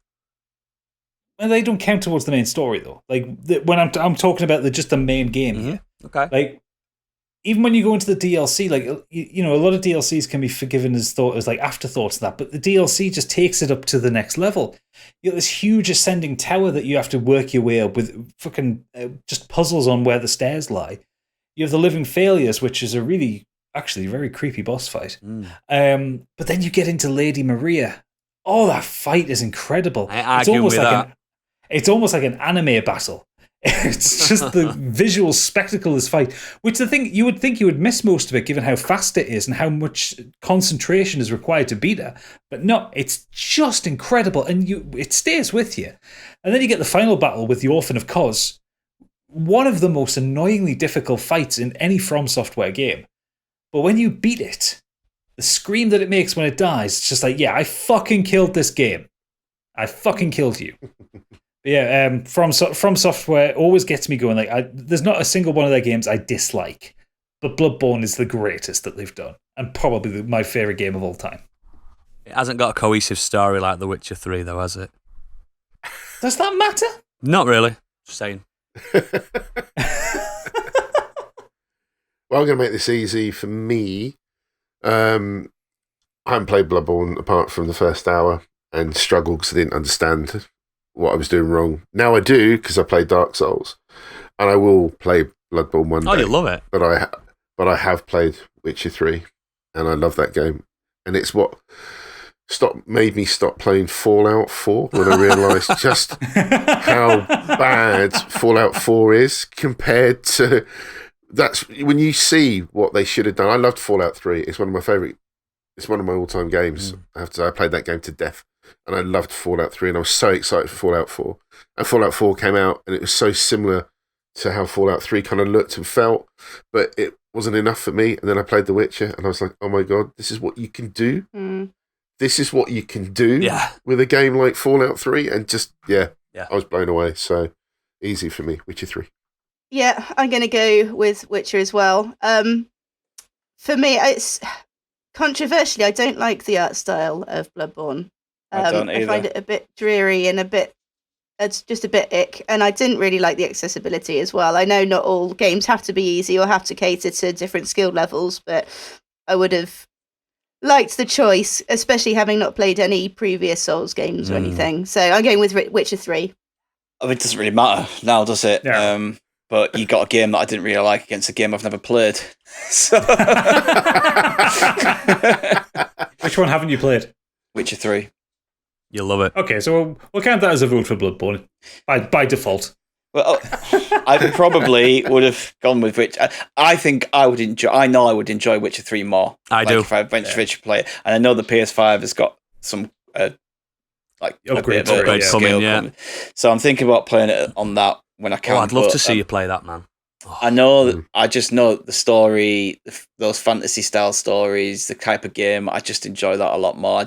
I tried Bloodborne, I really did. I struggled for God knows how long to get past around the first fucking corner. Yeah, exactly the it's same. It's a tough for me. start. It's Bloodborne. It is, but it gets easier. I went like up one set of stairs, across, down one set of stairs. I just kept getting battered, and I was like, "This is not fun." I was looking for stuff like. It's not telling me what to do. I never played a From Software game before, so I didn't realise that it was literally just throw you in there. Yeah. People were just like, this is going to be amazing, play it. So I was like, okay, I'll play it. And then I went onto the forum, and I was just like, what the fuck am I doing wrong? And they went, just run away so you can set yourself. Don't actually fight them, run away, set yourself, and then roll, and then you can do the dodging. And I was like, oh, okay, then I got it a bit more. But I still can't get on with them. Yeah, fair enough. But, I mean, it's always a hard sell with this group. Yeah. It's only really Oodles that could go for it, so being up against him. I know, I would have voted for it against anything else. No one would. Honestly, it's just I do want to try Demon Souls on the PS5. I want to give him a go. I don't think Demon Souls is a good start, though. To be fair, No, Dark Souls is the better. Dark Souls is the better start for the whole series. Yeah. No, it's not. Anyway, so that's Witcher 3 going forward. Yes! Next up, we have me again, Silent Hill 2 versus Biggie, Grand Theft Auto 3. So do you want to go? We've already heard Yeah, you my don't have to pitch for it Silent again. Hill 2. Yeah, so do you want to go for your pitch, Biggie? Yeah, so GTA 3. So this was released in 2001, set within the fictional Liberty City, which is kind of loosely based on New York City. The story follows a silent protagonist called Claude. He had a name. I didn't even know he had a name. Yeah, he does. Who, Yeah, after Cool. being betrayed and left for dead by his girlfriend during a robbery, embarks on a quest for revenge that leads him to become entangled in a world of crime, drugs, gang warfare, and corruption. All the best things. This to date has sold 14.5 million copies. During the story, Claude meets various characters from the gangs as you go around doing missions and stuff. Depending on which gang you've been doing favours for, you get attacked from other gangs. So this open world kind of feels like you're living and breathing it. If you don't want to go to an area that's particularly threatening, then you can just... And when I played this game, it just blew my mind. All you really need to do is go and check out a screenshot of any of the GTA games before 3 and look at the difference where it went from GTA bird's eye top-down view view to this 3D world, living and breathing. And when I played this game, at one point, I just followed people around like a stalker, just listening to conversations, just getting into cars, just driving around the city with the incredible made-up radio stations. The amount of work that went into that soundtrack is just incredible. But yeah, I just love this game. It was the way it went from that the top-down 2D to the 3D, for me, was just an absolute game changer. The influence this game has had on games, even now to this date, is still there. You can look at your Far Cry's, you can look at any game that has missions-based Assassin's Creed. It's all coming back to this game. You've got rampages you can discover. There's hidden packages if you just want to go and hunt them down. You can even... jumps. You can even be like a fireman or an ambulance or a paramedic driving a taxi. You can drive people from their house to work if you want to and earn money that way. It's just open world. For the first time for me, it was a living, breathing world, and it's for me, it's that moment in history in my gaming life where my mind was blown. It was an absolute game changer for me, and you can still play this game now. Still enjoy it. Yes, it might look a little bit janky compared to games currently, but that's just the way things are. But the fact you can still play this game and enjoy it, I love it. I just think it's incredible achievement. Just a marvel. Great pitch, mate. Great pitch. I'm not going first with this one. I mean, I will concede GTA 3 was a great game and had a massive impact at the time. Like, I loved it. It was the first game I got for my PS2. Yeah, same. I should go... I don't know. You guys... I suppose I should have to go to GTA 3 because it's the only one I've played out of the two. Yeah. But... He picked the wrong GTA, didn't he? He picked the wrong GTA for me, yeah. Why didn't you pick Vice City? Come on. It's my choice. I know it is, but Vice City and San Andreas and GTA 5 have all bettered them, man. But I know it's your choice. I know it's your... This is... It is, but there are games that they are... one of the greatest games, because the rest that followed it are just taking this blueprint. Yeah, making it better. I'm making it better, though.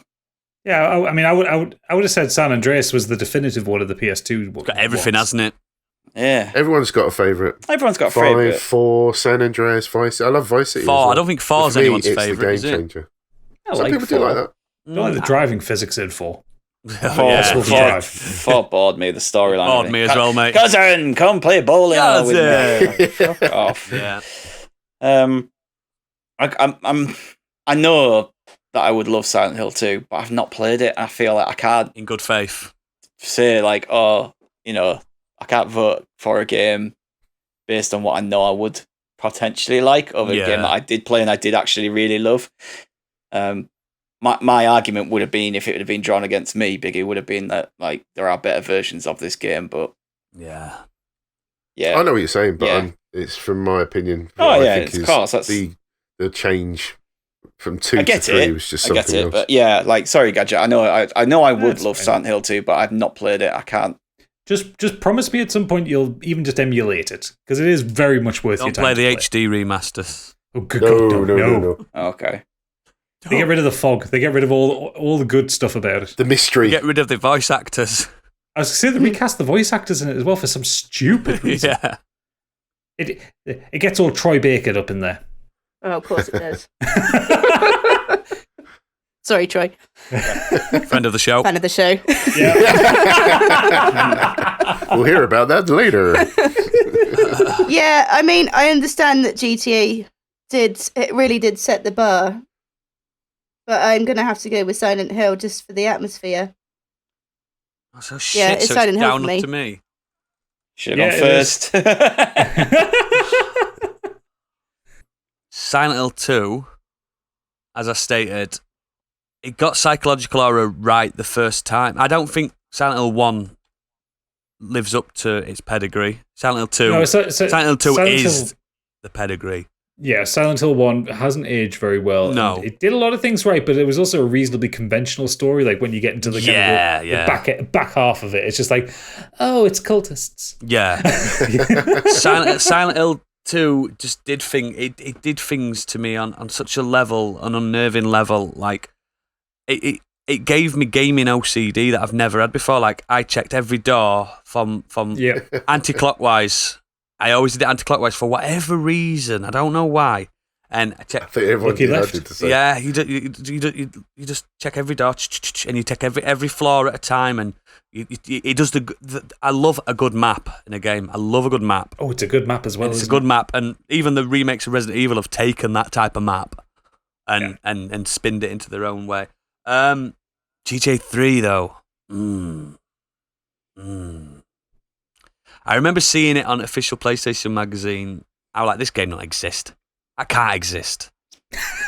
This cannot exist. You know what I mean? It's no way can you just not do a mission and go around and just use a baseball bat on people and steal the money and do all that and crash into shop windows and stuff. Yeah, you couldn't go in every building, but why would you bother when outside's so fun?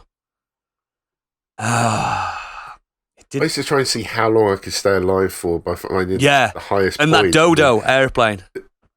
Oh my god! Shooting people, seeing how long it would take for the police to try and get me. Tanks would turn up. I mean, it's ridiculous. GTA 3, man. Wow. But you went for the wrong GTA, Biggie.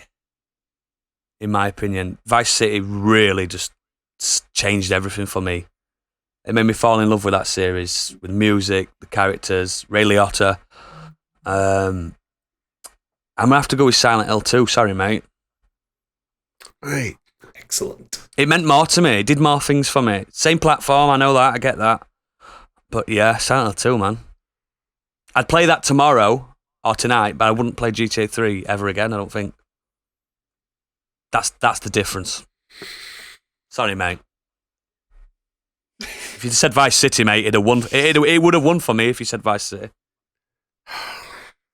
I'm out. I don't have anything. Yeah, Biggie's out now. Go on if you want. Cheers, mate. I am home. Good, stay there. Shit, yeah. We need your vote, pal. So next up, we're going to be hearing a lot from Oodles because it's Dragon Quest XI versus Bioshock. Biggie will remember these votes.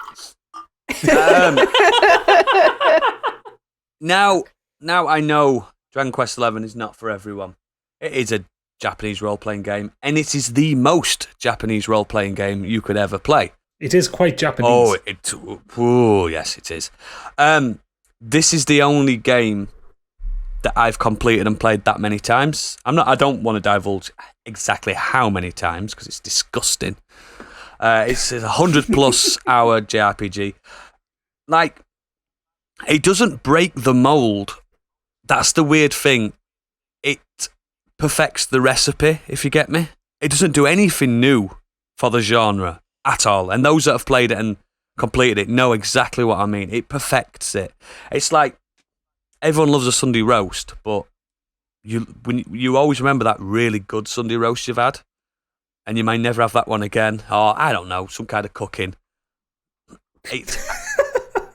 The trouble is, I'm trying to defend something that no one's played, and we know how that works. I know Biggie's played it, but he hasn't played it enough to separate it from the likes of Final Fantasy VII and stuff like that. Because it's not that different at first. It's on hour 50, hour 60 where it really changes and becomes truly special. I would have not been happy with myself if I'd not put it in this tournament, because it's surpassed The Witcher 3 as my favourite, because The Witcher 3 was my favourite game of all time, and now this is. And good conviction. It's just how it is, mate. It's just how it is. I'm not as good at speaking as you lot when it comes to describing why I like something. I just do. It's just comfort. It's pure. I can play it on any platform I want to play it on currently. I've literally got saves across multiple devices where I can just start that save. I can look at my stats and go, right, I'm here. I know exactly where I need to go. I know exactly what I need to do. And I just slot in. We've all got that thing. Some people play Tetris forever and they've played it since early 90s. I've got Dragon Quest 11 now. Do you know what I mean? It's my comfort. The music's really good. But the thing is, it's not new music. It's music from older games. The combat is the same as the older games, but refined and perfected. And it's funny. It's cute. It's just like I've described this before in reviews I've done about it, and I've wrote verbatim about it. It's a bedtime story of a game. I can play 10 minutes of this and get something out of it, or I can play 10 hours of it and get something out of it as well. It's just it always hits in the right places. It's funny. It's sad. It's beautiful to look at. It's just I adore it. For me, it's the pinnacle of my personal tastes, and I just love it. And I wish more people. I don't even care if it gets any further in this. I just wish more people would give it a go just by listening to how much someone adores something. And I mean, I listened to Stig when he told me about Hollow Knight to play it properly, and he knows I adore that game now, and it paid off. And I know he's not going to play this, but at least one day, maybe. One day, maybe. One day, maybe when no more games exist. It's just, I love this genre, and for me, it's the pinnacle. It's just incredible. I love it. Thank you. So I'll go first very quickly. I've played about 4 hours of Dragon Quest 11. Bounced off it not because it's a bad game, but because it just wasn't for me at the time. Like, it takes a lot for me to get into a JRPG. So it's BioShock, unfortunately, Oodles. Oh, I know. Come on, Biggie. I can go next. I'm the same. I'm enjoying playing Dragon's Quest. I love it. It's a JRPG. It's a great game, and I can not appreciate how good it might be because I haven't got there yet. But I have played BioShock, so for me, it's BioShock. Oh, man. I was hoping Biggie might go Dragon Quest, and I could have said Dragon Quest and got BioShock out. I just want people to give it a chance. I vote with the truth. No, it was never gonna. I was always gonna choose BioShock, regardless. Just give it a chance, guys. It's a beautiful game. It's got more. It's got more to give than you realise. It's very charming, and I haven't even. It's so charming. If you like games like, it is very charming. People say, "Oh God, I love playing Animal Crossing. It's so wholesome." This is wholesome as well. Yeah, so nice. Play it. Yeah, I don't want to add anything because I don't want to argue against somebody that's so passionate about their favourite game. So I will give it a go. Yeah, it's just so nice. There's some top West Country accents in the opening of it. You're right, me barber. Oh, I love it then. Right, that's it. I'm going to buy it. Yeah, she's called Gemma. Okay, so the last matchup that we have then is Skyrim versus Half-Life 2. So that's Joe versus Fucking hell, they're mammoths. Skyrim actually has mammoths though, so that's 1 point for it so far. So it's Joe going first. I mean, I don't like either game, so go for it. Right then, Skyrim. So if you have lived under a rock for the last decade, Skyrim's an RPG from Bethesda Game Studios, and it's directed by my husband, Todd Howard. Nepotism there. Why are you laughing? So it's not the first Western RPG, but it was the first to kind of steal the crown from JRPGs, in my opinion. It was the first Western game to get a perfect score in Famitsu magazine. It set the standard for almost a decade of role-playing. Fully immersive sandbox game. You can play as any type of character you want. Melee, mage, werewolf, vampire, good, bad, multiple races. You could be a healer and let your companion do the fighting. You can get married or have kids, be a lone wanderer. There's a decent character appearance Can you be a creator bard? for its time as well. No. I don't... No. You can shout pretty well. No. You can shout pretty well. It's got a huge map. Not as big as Sun, but what it does have, it's filled up beautifully. You can go where you want, when you want. You can spend hours upon hours in the world without even touching the main story. Even in the vanilla game with no DLC or mods, very little content is locked away from new players. You can have a vastly different experience with it with each playthrough, depending on the choices you make. I know this is commonplace now, but it wasn't so much when it came out. Got amazing attention to detail. The written dragon language is designed to be written with claws. The map updates to your actions in real time, so if you use a sky clearing shout and open the map, then that area will be clear of clouds. Wow. It created an entire dragon language, and veteran players still to this day stumble across things they've never seen before. The atmosphere feels alive and magical. And remember looking into the wintry dark sky to the north of the map and listening to the incredible score and seeing the northern lights dancing around the two moons, or seeing that first dragon sweep down overhead in the opening scene and absolutely shitting yourself at the size of it. I've played it in VR, and I don't think I've ever shit myself quite so much. I almost ran through my living room wall I didn't when even that know it was dragon VR. swept over me. Yeah, It is, and it'll make you It's on vomit. everything. I know. Oh, It's on my it's microwave. even on the fridge. Yeah, it's the next Doom. The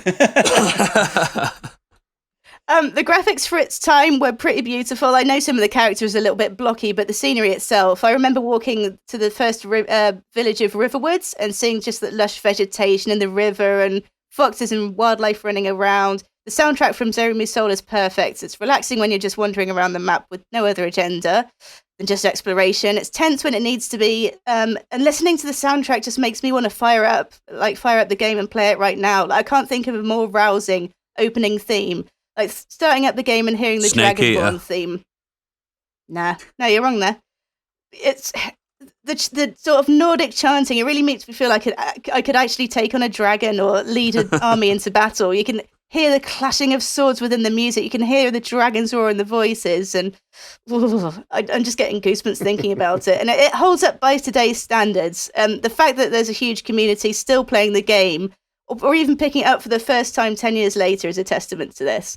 I'm not going to mention the modding scene too much because it doesn't really count as the kind of main game, but even the fact that there are modders still willing to work on it and that they want to play it still, they just want to still pay it attention. And if it wasn't a brilliant game, people would have lost interest.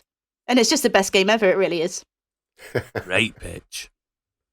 Okay, and Stig for Half-Life 2. This is the best game ever. Sorry, Skyrim.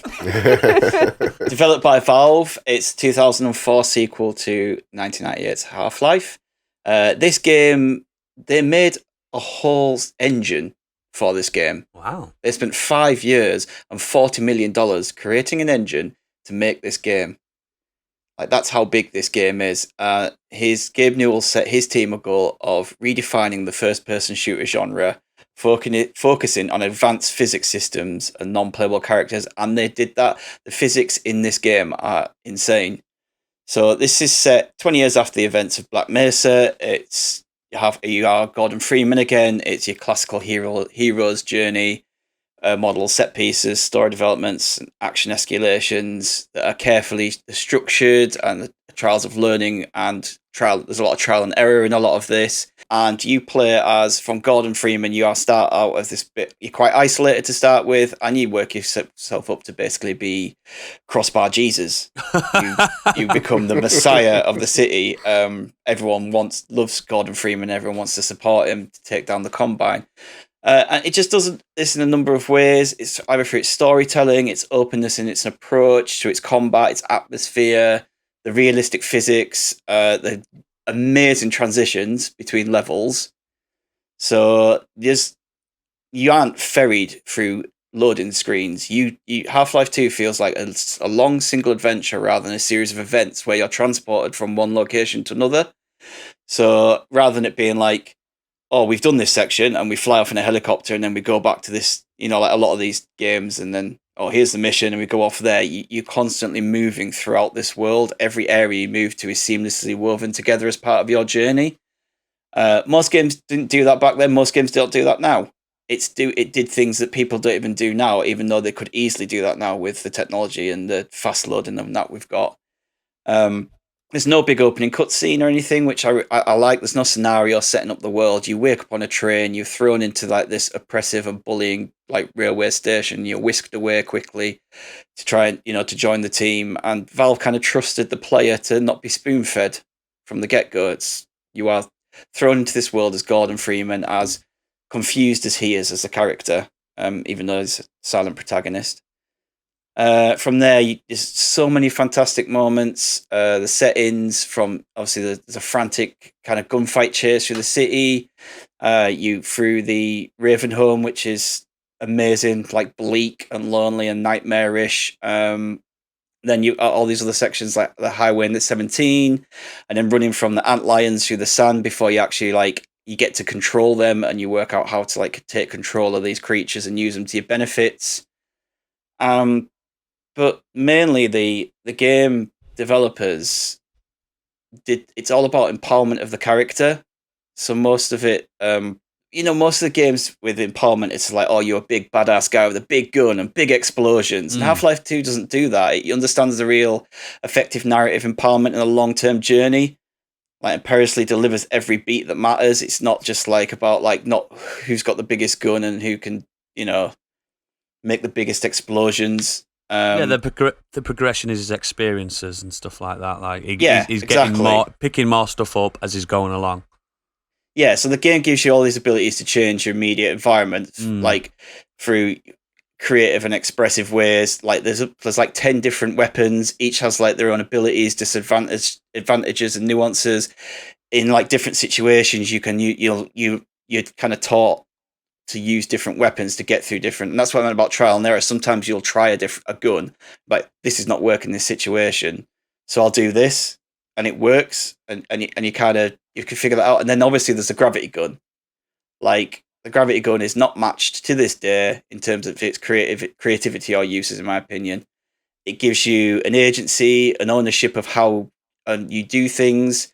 You can pick up saw blades and shoot the saw blades at people. You can pick up canisters and shoot a canister into a group of combine. It's so much more satisfying than just throwing a grenade. You can even move objects around. You can bump a car out of the way so you can use it as cover. You can do all kinds of shit with a gravity gun. And then when it becomes overpowered and you can just fling men around with it, that's when it just becomes just ridiculous and fun. Yeah, it's just an amazing game, full of great characters, great inventive weapons. And this game came out in 2004, and it's probably the sequel that everyone wants a game to, out of all games. Aye, they never shut up about it, do they? Exactly. If this game was bad, no one would want a sequel. True. But everyone wants a sequel to this game because that game was amazing, and it still stands the test of time. And like Candy said with Skyrim, there's a modding scene behind Half-Life games as well that's still going strong to this day. And I think if you play Half-Life 2 now, you'll still get enjoyment out of it. Yeah, there'll be things that don't, that some modern shooters might do a little bit better, but this still plays extremely well. Well, I love Half-Life 2. I remember the first time going through Ravenholm and it's just in the game, it's just after you get the gravity gun and you walk past a table with a load of circular saw blades, don't you think, can I do this? Yeah. And you do. And you've picked it up, and then all of a sudden something triggers behind you and a couple of headcrab zombies burst through the door. You're like, can I really? And then you fire it at them and it cuts them in half, and you're like, oh shit, yeah. Oh fuck yeah. Like it is a really, really good game. And if I actually remember the first time I got it on release day in 2004. You're a big PC guy then as well. PC. Sort of there. I had a game. I'm a PC for college, but it was good enough to play games on. Yeah. I remember plugging it in. I remember the opening cutscene, and the opening cutscene is still stuck in my head. It's this. You see bits of City 17. You see some of the Citadel, and it's the G-Man talking at you, kind of phasing in and out of reality. There's one line that always sticks with me. The right man in the wrong place can make all the difference in the world. Ooh, I like that. Oh yeah, it's very philosophical and nihilistic at the same time. I like that. On the other hand, I've never played Skyrim. Same. So, I didn't know. I mean, I've played it. You have played Skyrim because I just looked on the Xbox app because after Candy's I did play it for a while. Yeah, after Candy's pitch, I thought, okay, I'll go on Game Pass, I'll download it, I'll give it a try. And then I see Oodles O'Dim 3 months ago played it. For how long? Doesn't say. Oh, does it not? Does say he's played it though? I played both. Anyway. I played both. I haven't played it. Anyway, yeah, Half-Life 2 I'm voting for. Same. And I haven't played Skyrim. I had a PS3 or 4 when it came out, and it was severely ravaged for being a complete buggy mess when it came out. Oh yeah, it was gimped on the PS3. I never got round to playing it because of that, and it probably does play very well now, but it just put me off at the time. And I have played Half-Life 2. I have completed that, and I loved that. So, yeah, sorry. Oh, she's It's crying. Half-Life 2 for me. Fuck! How did Skyrim lose? I will say Skyrim is. I love Skyrim, as well. So it's yeah. I remember that came out, and I just had my shoulder operation, so I wasn't allowed. I was told specifically, you're not allowed to do anything around the house. Just chill for 3 weeks while it heals. Oh, I'd love that. And I just played Skyrim. That is literally my day. Like, I got up, I played Skyrim until Kate got back from work. And what a busy day, darling. No, but she didn't mind that 'cause she told me to do that. Oh, yeah, so that's true. I really loved it. But yeah, there was a lot of bugs. Some that pissed me right off. But that's Bethesda junk for you, really, innit? The Witcher 3 had bugs. Hey! Which I the didn't vote for Witcher 3. Still does, yeah. Yeah, Ratchet and Clank had a bug. It did have a bug. Half-Life has bugs. Everything has bugs. Let's not get into yeah, that. but Ratchet and Clank, I could reload. I didn't lose an amazing sword after spending like 5 hours or whatever stupid on a quest for it because of a bug. I'm gutted. Sorry. Oodles, say what you're going to say anyway. I've probably played about the same amount for both games. Now, legacy-wise, I adored Half-Life 1, and I absolutely adore Portal. There's a running joke that, I don't like Half-Life 2. I've barely played it.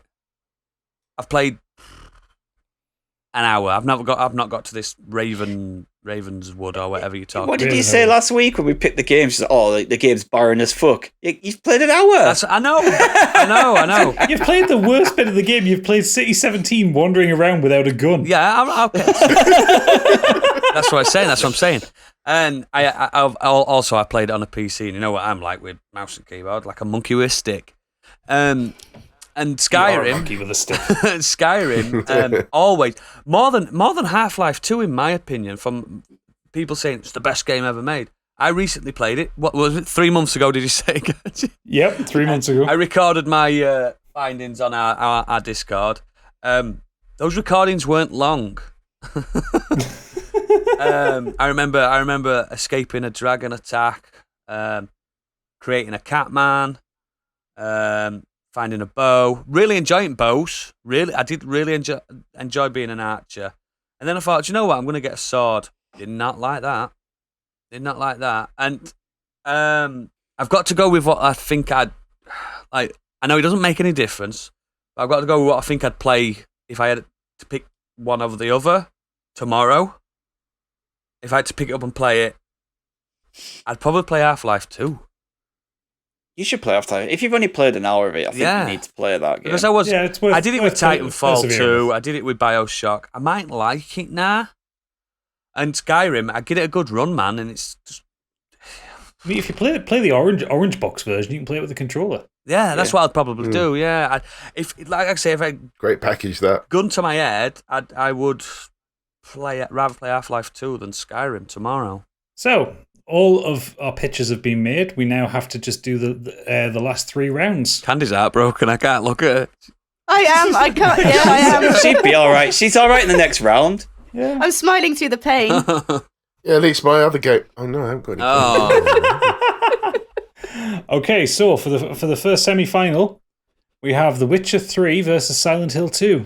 So where's everybody going? Obviously, I'm going Silent Hill 2, and Noodles will be going Witcher 3. I got it. Oh, if it comes down to, If we want to make it interesting with Stiggy, then I'm going to go for Witcher 3. Stig, if you had both boxes in front of you, which one would you reach out and play? if I had the choice to play it would be The Witcher 3. I'm going Witcher 3. yes. Okay, Witcher 3 goes through to the Sorry, final. gotcha. That's fine. Both bangers. That's the problem, innit? When they're both bangers. But I'm not mad about losing The Witcher 3. Witcher 3 is one of my favorite games of all time as well. Yeah, I'm not mad about what's going to happen right now. Bioshock versus Half-Life 2. Fuck. Yeah. And on this, I'm very, very conflicted because I adore both of these games so much. Candy looks like she's about to have a conniption. My I know what arsehole's I'm like that. Bioshock. I'll go first. Bioshock. I'll be very easy. Yeah, Bioshock for me. I like And not the because, series like I as well. said, the running joke was I hate Half-Life 2. I don't hate it. I No, I know barely you've played it. played it. So it's just Bioshock. It did things for me, man. I to be hope honest, when I do I've- eventually play Half-Life 2 properly, that'll do things for me, but, you know. I think I know it doesn't matter now because it's already gone through, but I will go Half-Life 2 for this one because I think Half-Life 2 for me is a very formative one. It's like one of my early kind of blow my head off kind of games. Yeah. Like, you know, it was because I did play it on release. I think I should have and it been was just there like- at day one, and then I'd have had it. Do you remember that bit with the gravity gun when it's overpowered and you're just Oh, you're throwing people around with it? It's so fucking good. Yeah, all your weapons get stripped away. Your gravity gun gets powered up. It was just like, yeah, let's fuck some shit up. And You then just walk through and just throw everything solving around. puzzles with it as well, because Yeah. there were little areas that you had to work Yeah, out man. how to. Yeah. Cool. So I mean, it's Traverse so as well. inventive. I don't think, other than maybe the portal gun, I don't think any other gun has been that inventive since. I agree. No, I've not I used would- I that would gun, obviously, fully agree but with it. I think I'm looking forward to trying it. Okay, so that means for the final, we have The Witcher 3 versus Bioshock. It's up to you guys. Eddie, shush. Keep that in. Stiggy's just told us all off. I turned my mic down as well, so it didn't work very well, did it? Like, No. Nope. right, I know Bioshock is a great, like, new world to live in and stuff like that, but Witcher 3 is just... It's just... For the generation it came out, PS4, Xbox One generation, and obviously PC and stuff, and Switch, eventually. It just does fit. It makes open worlds worth being open world. It's not climb up top of a tower and open up loads of icons on the map. It's that world is living. Like when Biggie said earlier on about GTA 3 being open and stuff, and you could follow people around. You can literally do this on Witcher 3. It's just incredible, man. It's just everything about it. And like I say, it's a phenomenon now. It's so big. It's massive. It's an institution. It's Witcher 3. How'd you turn... Like, has anyone ever seen the gameplay of Witcher 1? I've Oh, played yeah, Witcher 1. yeah. Fucking horrendous. And this... Yeah, but that's got no forbearance of what The Witcher 3 is. That just proves that it's improved. Yeah, I know. But this is just... I don't know. That just the world and everything about it. When you're in Velen, in No Man's Land, the first time after you leave the tutorial area, and then you're just like, oh shit, I can go anywhere, but I daren't go everywhere. It's terrifying in a way. It's not a horror game at all, but it's terrifying. Some of the characters you meet, like I say, the Bloody Baron and just Dandelion and all Yennefer. I mean, you. Yeah, Yennefer and Triss are just people that just like there's full there's people online that's like, are you Team Yennefer, are you Team Triss and stuff like that, or are you Team whatever? And then it introduces... And those people haven't read the books and don't know how bad Triss actually is. Exactly. Yeah, agreed. And it's just got, like, you think, oh my God, we've got Velen, we've got Novigrad, we've got all these places. And then, oh, guess what? We've got another continent for you to explore, Skellige. And then guess what? We've got some DLCs with Toussaint. And it's just everything about it. And my dad's on it, Gauntero Dim. He's just one of the best antagonists ever. I just adore it, man. It's a valiant effort, Oodles, but I have to go with the game that I've played. Oh, okay, I get it. And loved as a series. I have artwork on my wall. I loved watching you do that, find that moment. And good, innit? Yeah. It was something just new and inventive, and I think it's weird having Bioshock as our best game ever. The thing is, much as I adore The Witcher 3, and I do adore The Witcher 3, I never felt anything playing it. It's a really good story, really good game, really good place to be. But like Bioshock, again, that moment, but also just like the other stuff as well, like when you listen back through some of the backstory and you hear like the heartbreak involved and like how some of these splicers have gone mad, like the Mad Doctor, the first boss that you fight, like stuff like that. It is so well written. I don't think it loses its edge after the twist. It does, but then you can also argue that The Witcher 3 also has one of the worst final bosses in video gaming. Oh, I'm not on about bosses and stuff like that. Both games kind of falter in their last. I think a lot of games do that. To be fair, don't they? Really. Yeah. But I never felt anything playing The Witcher 3, but I felt a lot playing Bioshock. And that's not to say I think one is better than the other. I think they're both amazing. They both got games, to final regardless. Yeah, there's proof in the pudding. Out of this choice for me, it's Bioshock as well. Biggie, you got an opinion?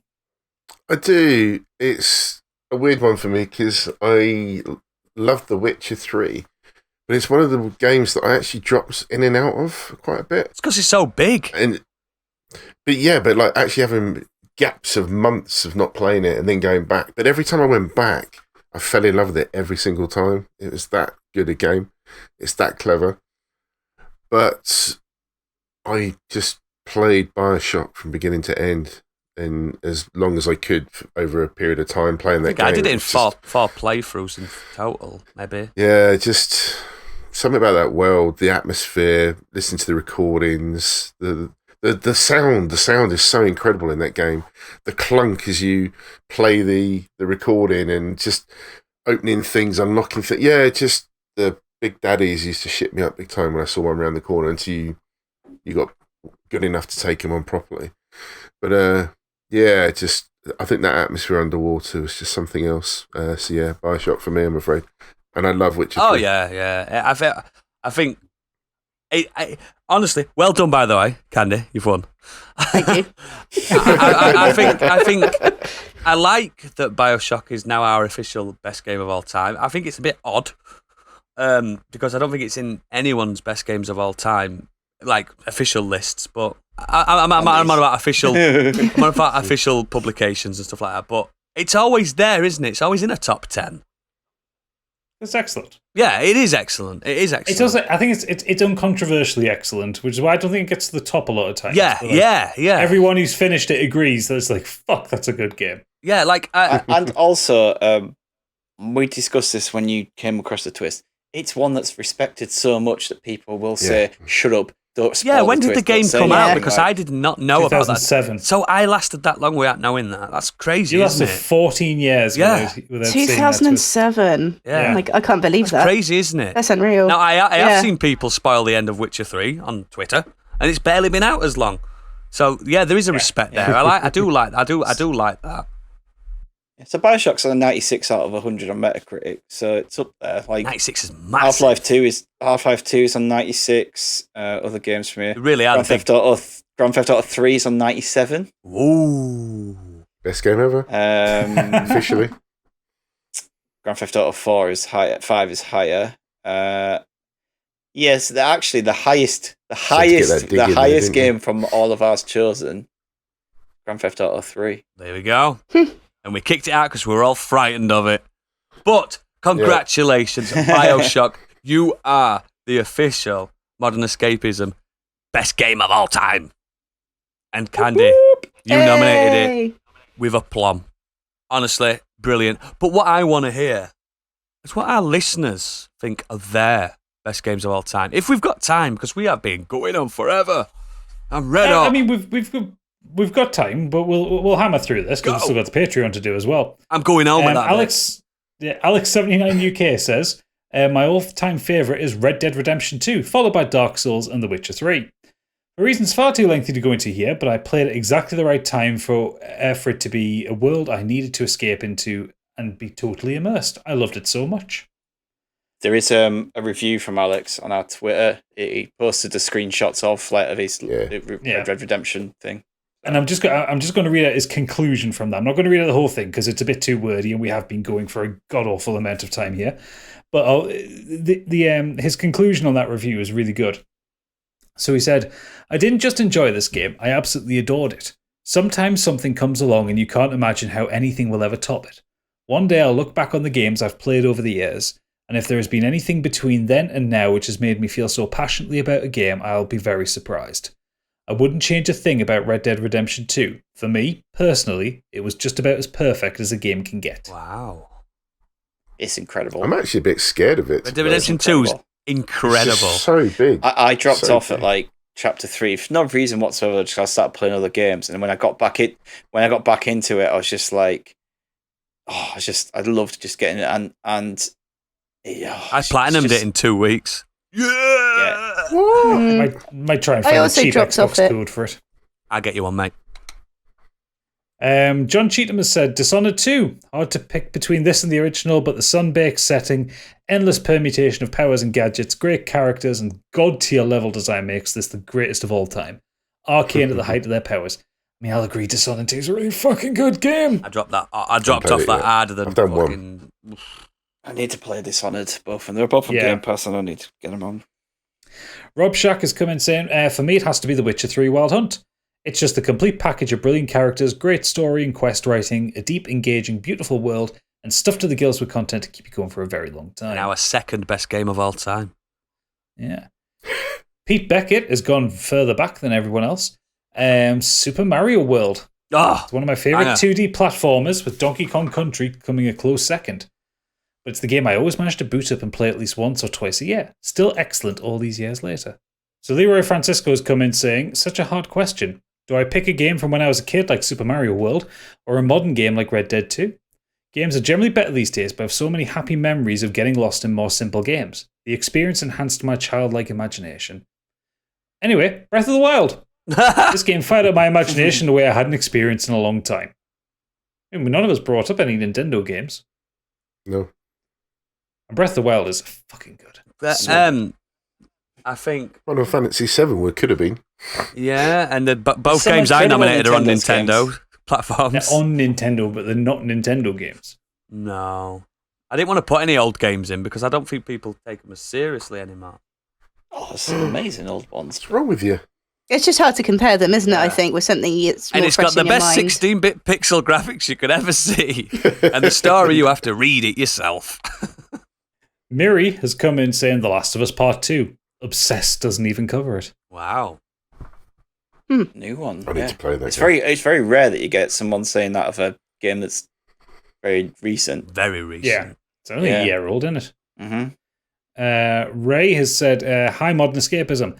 According to the number on my Steam account, I spend most hours on Stardew Valley, followed a close second by Hitman.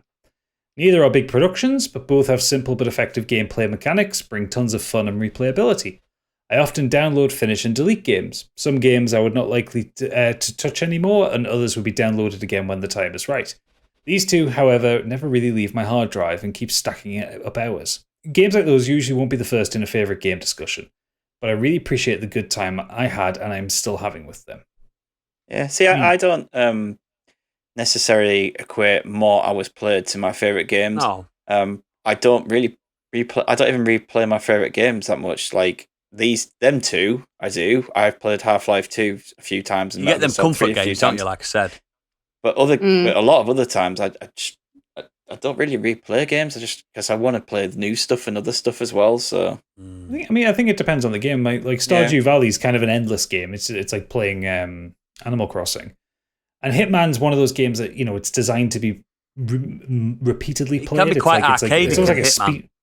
Yeah, you can do it think of it like a speed run game. You're getting the highest score as fast as possible. Me and Gadget recently went through them all, didn't we? And Silent Assassin and the lot. Yeah. That were a good time in that. Good times. Oh yeah, a lot of fun that. But both great games, Stardew and Hitman. Absolutely brilliant games. Last up, Angry Kurt, best boy. He's coming to say my favourite game flips between Half-Life 2 and Portal. But because Stig has Half-Life 2 and because I think Portal just edges it, I'll go with that. It's often said that no game is perfect, but in the case of Portal, I think given what it sets out to do, it's a perfect game. There's literally nothing I can think of in which it can be improved upon. The puzzles and difficulty curve is spot on, the narrative and writing is excellent, it's funny, its length means there is no filler, and even the credit sequence is perhaps the best in any medium, which I would immediately counter with, but Portal 2 did it all better. Yes, 100%. I've recently played Portal 2, and yeah. Portal 2 drags sections out a little bit, if I'm being honest. I love them both. But Portal 2 has Cave Johnson. Yeah, they tried to add a bit too much story into it, and it's good. But I really want to play this new version of Portal that's come out. I think it's out. Oh, with the third Portal. Yeah. Ooh. Portal's such a smart. It's like a different dimension into it. I love them both. Love them both massively. Yeah. Some of those puzzles were amazing. Yeah. But yes, that is our mailbox for the week. Thank you very much for writing in there, guys. We will go to the socials with Her Majesty the Candy Machine. Thank you for that. Winner. You can find winner chicken dinner. Not with Skyrim though. Find us on Twitter at Modern Escapism. On there you'll find a link to all our episodes, socials, and you can find us in our wonderful community in the madhouse that is our Discord. If you have any comments, you can either tweet us or email us at modernescapismpod@gmail.com. If you want to have a chat with us during gaming sessions, find us on Twitch at twitch.tv/modernescapism. On Saturday, Oodles, are you continuing Fable? Depends what temperature the weather's going to be. It might be too hot for Fable, Yeah. Okay. Mondays, we've got Biggie Dies. Watch Biggie continue his playthrough of Dark Souls. Wednesday, Gadget and Stig will be starting Sea of Thieves, so we'll get to meet Captain Jack Sparrow once again. And Thursday, I'm going to do my Candy's Creature feature, which is a horror stream, and tonight in Pod Timing Land, tonight, I should be finishing off Hellblade. And so I'll start something new next week. We've got a Patreon, as you heard earlier. We're really proud of what we do, and if you enjoy our content, you can give us a little extra support on Patreon at patreon.com/modernescapism. We've got 3 tiers. We've got £5 for Modern Escapees. You'll get extended Modern Escapism episodes, monthly specials. This month, Gadget and Biggie are taking us on a journey with them, experiencing the Fast and Furious films for the first time. Oh, it's going to be weirdness. We've got £5 for the Scorched Sheep. The Scorched Sheep, just Scorched Sheep. Listen to Scorched Sheep episodes advert free. Any artwork created by me and any music that's featured in the episode will get bundled along with it.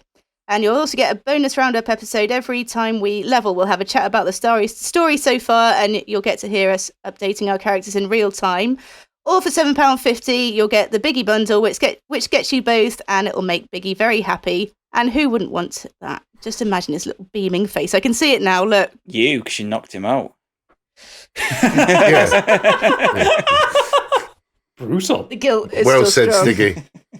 Next week's subject is children's TV. So what were your favourite shows growing up? Do you remember any shows that no one else can recall? Do they hold up? Do you hate or love any shows that no one else did? Let us know in the comments. Excellent. And no, we're not doing best crisps yet for a long, long time, because these take it out of us, these kind of knockout tournaments. I know the people are demanding really crisps. Tests our friendships, doesn't it? Yeah. I think crisps is going to be the biggest destroyer of colleagues and friendships there ever will be. But yes, for all the patrons, meet us round the back. But for everyone else, don't melt and enjoy being a gamer. See you later.